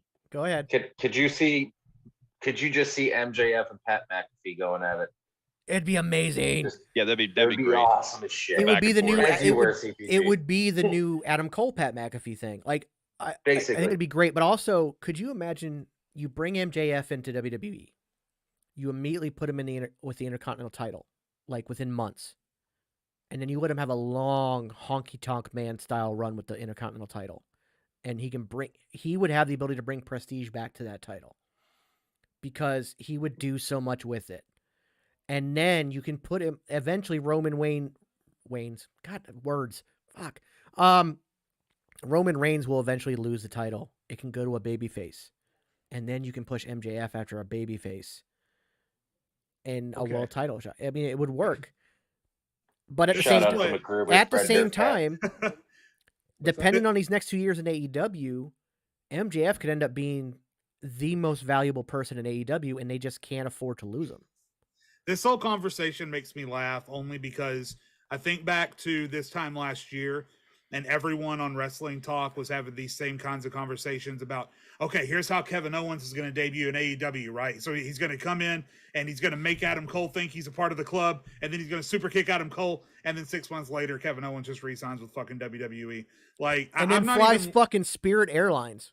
I'm not even letting my brain go there. Like, my brain just doesn't travel that far in the future because it's 2 fucking years until Wi-Fi. Keep going, Jay. Jade, you're doing this smart, because that's the one thing that I have learned is just that, like, it ain't fucking worth it to rack your brain around, because if you do, like, let's just sit here and say like, oh my God, MJF is going to debut at the Royal Rumble, and then he's going to go after Roman Reigns, and blah, blah, blah, blah, blah, and blah, blah, blah, blah, blah, and blah, blah, blah. We're going to have all this big fantasy in our head, and then MJF resigns with AEW. That's where you got to keep things simple. If you have him go in on the mid card, win the Intercontinental Championship, and bully everybody who's in that area, and then booking. and then I'll do even one better. After he's beaten all the mid carders, he's king of the mid card, he's Intercontinental Champion. That's the one person who decides to stand up for the WWE and stand up for mid carders is the Miz. And then you get that match. Okay, again, we're sitting here fantasy booking, and then like 2 years down the line, we're like, oh, because you know damn well 2 years down the line, they're gonna pull the fucking they're gonna do the CM Punk storyline where it's like I'm going to leave with the AEW World Championship. He's already started it. He's already started that storyline. Yeah, exactly. I'm 99% sure he resigns. Like, I'm probably before 2024. He resigns. But Here's a difference for us versus most of the wrestling marks on TikTok. We can fantasy book and then not be disappointed when it doesn't happen. Exactly. Because we don't God. make our headcanon a reality in our own minds. Mhm. Whereas- shout out to toxic Star Wars fans. Shout out to toxic fans in every fandom. Because that is something I combat with all the time. Does fantasy booking Isn't that right, okay. CPG? In a certain Mr. Yes. Parker. Not the same Parker, different Parker. We'll go on. So I have a sack of comic books over here that is just my most of my knowledge when it comes to comic book knowledge and lore. I can show you. It probably does not match at either of yours collections and or knowledge. So is there a lot of fantasy booking when it comes to Marvel and DC? I know it is when it comes to the MCU and the DCEU, but when it comes to just straight comics. I don't so much it's fantasy booking as in it's the this guy can beat up that guy, and then like, or what perceived actions of a character that was established in the 70s should be in 2022. Like right now, like to make this short and sweet, the book of Boba Fett is a big thing because they're saying, or like that's Star Wars, but like in retrospect, they're saying that the way that Boba Fett is acting, yeah, like the way that Boba Fett is acting on the book of Boba Fett is not the way that he would act based on the 3 lines of dialogue and collectively 3 minutes of screen time he had in the original trilogy. So like where I say, well, you're getting character development for a character that didn't exist, or didn't exist, Barely didn't existed. previously have it. These people are like, well, he would have acted like this. I'm like, you don't know that. Yeah, that's all And you if you're get. going to go off of Legends, Legends is no longer canon. Get the fuck over it. Thank you. They're great stories. Just get over it. They're not canon anymore. And you have no one to blame for that except for Disney. Like, and it's just, that's it. You can't just be like, but this extended universe canon, it's not there anymore. Disney's the best thing to happen to Star Wars. Yeah. Well, guys, people need to get over the headcanon. Zach, I love that you did that burp right there, and I've mentioned this in a comment on one of your TikToks, and I'm going to say it to your goddamn face right here. You are wrestling TikTok's Rick Sanchez. I don't know about that one. You really are, because I don't know about that. You are willing. No, hear me out. Shout you out are to willing Pickle to die on your hill. You burp in like 35-40% of your videos. You just throw out a random burp. Like, you kind of just don't give a shit. You are wrestling TikTok's Rick Sanchez, and I'll die on that fucking hill every day. So here's my thing. Oh, here we go, Rick. 2017 Zach would have taken that as like the greatest compliment. I don't know if 2022 Zach would take that as a compliment anymore, because I just think I put it at you a high level. I constantly think about the cringe Rick and Morty fans that like look at Rick Sanchez as like, oh my god, this man's like a god, and I'm just like, oh god, no, he's a terrible human being. On that note, we're gonna go ahead and wrap this up because it is getting late for some of you guys. Some of you have children. I get it. It makes sense. Shout out to Pickle Rick. We're gonna go ahead and wrap this up, but guys, this was a ton of fun. We didn't get through the week, but that's fine. I prefer the tangents. We made it to Tuesday. Yeah, Danhausen, woohoo, and fucking Rousey and Charlotte at Mania. Woohoo. Adam Cole's going to be chasing the AEW World Championship very soon. I'm excited about that. Adam Cole is an amazing dude. I would say I'd like to do this again. I think at least once a month we need to do this. I'd love to do it weekly, but I know with 5 of us trying to get schedules together, it's impossible. But at least let's do this once a month. I think it would be great. We'll try to stay a little bit closer to topic, but I think the tangents are what make it fascinating. Guys, thank you so much for being here. Everybody in chat, thank you so much for hanging out. This was a lot of fun. We did 2 hours, so that was awesome. And as soon as we figure out the next time we're going to do this, we'll have it up on our TikToks. Go follow everybody. All the names are right there on the screen. If you're on Twitch, you can see all the usernames. Go follow everybody. Keep an eye on our TikToks. Let us know your thoughts on wrestling as it is coming up. And I'll start with Zach, and then go CPG, then go Jade, and then go Matt. Final words, Zach. Final words from me. Go fuck yourself. WWE is the greatest company on the face of the earth. No, you can follow me on Twitter at MacGruber6754. You can follow me on TikTok at MacGruber6754. You can follow me on Instagram at MacGruber. If you go to my TikTok, there is a link in my bio to my link tree where you can buy merch from my dead podcast that I no longer do anymore. I'm a little sad about that, but man, it was a lot of fucking work. Like it wasn't just like a bunch of people sitting here talking about wrestling. It was way too much work. Anyway, there's also a link to a GoFundMe. I am holding a pro wrestling show May 29th in either Mattoon or Noble, Illinois, one or the two. I am collaborating with 01 USA. It should be a fun time. I can't disclose a whole lot because I don't have a whole lot confirmed. I just know it's happening. So Might have to fly out. if you would like to help out with it, it is all the there's that GoFundMe in my bio. If you're worried about it is on a Sunday. May 29th is on a Sunday. However, that is either Labor Day or Memorial Day weekend. I don't remember which. Memorial Day. Memorial Day. I was born Memorial Day 1987, which is May 25th. So okay, so shout out to Memorial Day birth. So everyone shout out to the average person should have Monday off, so you should be fine. If anyone wants to fly out to fucking Mattoon. Well, I don't have a job, so it doesn't bother me. Okay, cool. Shout out to subs. Shout out to being injured and retired. Shout outs to shout outs. All right, CPG, go ahead. Do your little promo. All right, you guys can find me on Instagram, Twitter, TikTok under Comic Punk Guy.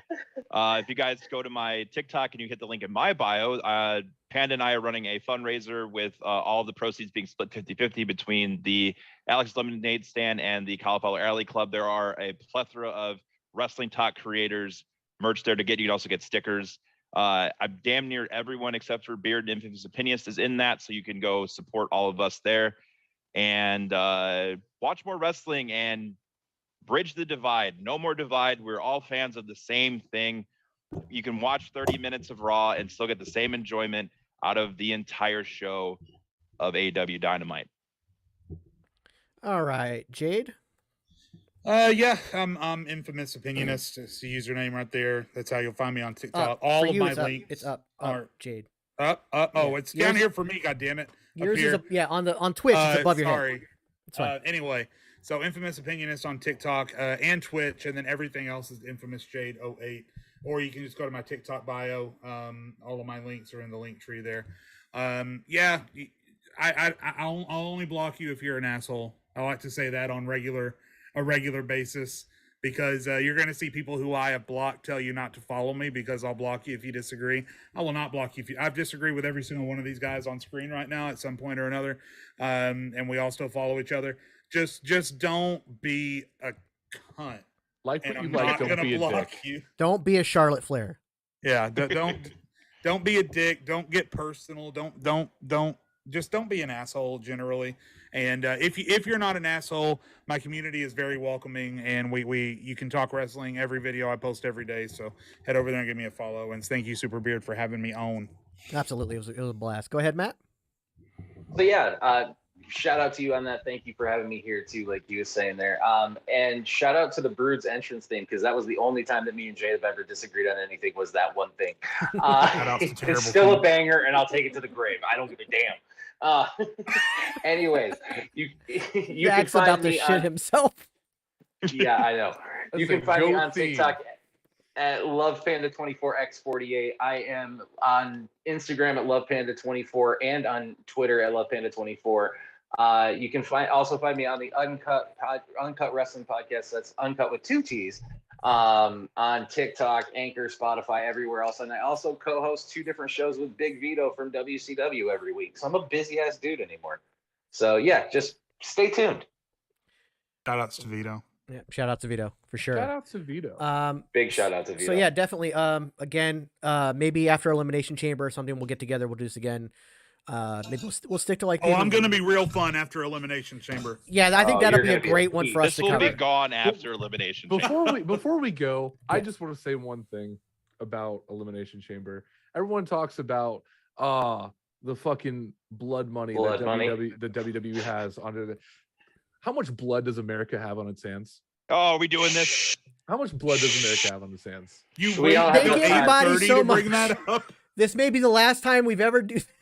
No, just kidding. Look, as a former military guy, I understand. I get it. Did Brian Kendrick bring his shit up in the last 5 minutes of the podcast? Look, I never said the Holocaust didn't happen. I never said the Holocaust never happened. Shout out to man. Bad Screen Takes. grab that one. Screen grab, cut and yeah. edit. Clip. The Holocaust. Yeah, no. Again, this is Like great. So that. we'll get together. We'll try to figure out a time where we can all get on, and we'll do this again after Elimination Chamber. Maybe we'll stick to Phenomenal. around pay-per-views. That'll be a good. Like. Oh, you're month not together. going to fly out to Saudi with all the rest of us? I was going to, but I was afraid that my Dude, beard... no, guys, we should as a rib. Just to see how many people think. Let's start posting videos that we're all going to get together in Saudi Arabia. Yes. We're going to the kingdom. We're going to fucking Elimination And start Chamber. green screening like images of us in Saudi. Like, just go full bore with it. I have an actual green screen in my studio. I can go On the day of the full bore with chamber, this. we can post that same picture, but someone can edit it to put like the big fucking Yep. royal Put it- building. put it in behind elimination. Fucking chairs and shit. Oh goddamn! Oh, we're gonna God. catch a lot of heat. Welcome. I'm all Oh, for it. that's true. I'm all for it. I'm all for it because hey, I'm gonna tell you what. When I was wrestling for 4 years, I much preferred being a heel to being a face because it's getting heat is a whole lot easier than getting cheers. I think And Narcolepsy publicly- Boy. I think Narcolepsy Boy is the only baby face on TikTok. I think everybody else Probably. is a heel. Well, I think it's Probably. his unmatched positivity. Like he never talks about anything shitty. Like the most he'll do is, hey, what's going on, everybody? I saw that Jeff Hardy got released from his contract. That sucks. What's your favorite Jeff Hardy moment? He is the only person that has not addressed Jash at all. Yeah, Smart. I want to say. Smart. which is probably He a smart thing. privately he has. Publicly he won't. I Right, yeah. I honestly I haven't Probably addressed it either because I came into the story a little late, and also like if I get fired up about that, I'm probably gonna hunt the guy down and beat the shit out of him because I don't have. I'm not the room. guy you want to talk to though. Yeah, I trust me. I've seen the videos, and it's enough for me to like. I've started a bunch of TikToks and have to turn my phone off because I'm like I'm going to get too heated for this. But Well, he's just going to block you, and then his followers are going to two- report your video. Two things. Unless you're just, me, I fly under the radar for everything. Just two words. That's all you got to say. Fuck them. Yeah. Simple as that. that's all. That's what I'm saying. I turn my phone off, and I'm like, Fuck them. let me calm down. Fuck that dude. Move on. That's why I've not addressed it. But yeah. Again, so thank you guys so much. Thank you everybody who's hanging out in chat.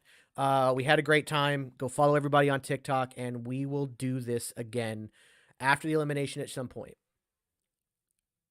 Did you have something to say, Zach? Like you? No. I'm just Oh, I'm just okay. I'm just fucking So around. Oh, I was like, wait on. He has something poignant to say. It's like No. I'm just Okay. doing random I shit. just want to tell everybody, hey, how you got Hey, how's it going? Real Right. quick, Zach, you have my word. May 29th, I will be at your show. Hey, I really appreciate that. I'm gonna I'll do be my there best. as well. I'm gonna do my best to be there as well. Jade, so- I don't know how far that would be for you. Like you said, you're about an hour away from Kansas City, right? I'm 2 hours from Kansas City. I'm about 6 hours from the Indiana border. South from the Indiana border? I mean, it would be quite a drive for you to be at my show. It would probably be around a 4-hour drive. I wouldn't want to make you. I mean, actually- you know what? come if you want. Come In if all you Yeah, want. no, honesty- I would love to make an effort to be there. It's a For 5 sure. Okay, hour. look. Okay, I'll say this, Jade. We can talk about this later. I may actually drive up from Florida because I love road trips. So if I do that, I can pick you up on the way and we can ride, and I can make because I think I thought you live in Missouri. no, I live in Florida. No. I thought Jay lives in Missouri. I do live in Does. Missouri. So that Yeah. would be a complete round trip. Like you would have to like do like a fucking J. Yeah, you'd have to go way out of your way. You would have to go pick him up, then drive back. If I go, it's all going to be DoorDash money, just like my last trip. So I'll pay for the trip. I just need to figure out if You I have can plenty go. of Yeah, time. you're right. Yeah, Missouri. Maybe it It'd be a was. weird drive. I mean, again, I don't mind road trips, but whatever, we can figure it out. Yeah. But like I said, Support I'll, Zach's GoFundMe. yeah, There you go. yeah. That's so, where it all starts. but everybody, please go to Zach's page, do the GoFundMe, help him out with that. Are we still live? Yeah. Oh, yeah, we're okay. Yeah. still- I haven't actually clicked the sign off yet. But now I will. We're gonna say goodbye. Thank you everybody for hanging out, and we will see you guys soon. Been a blast, guys. Yep.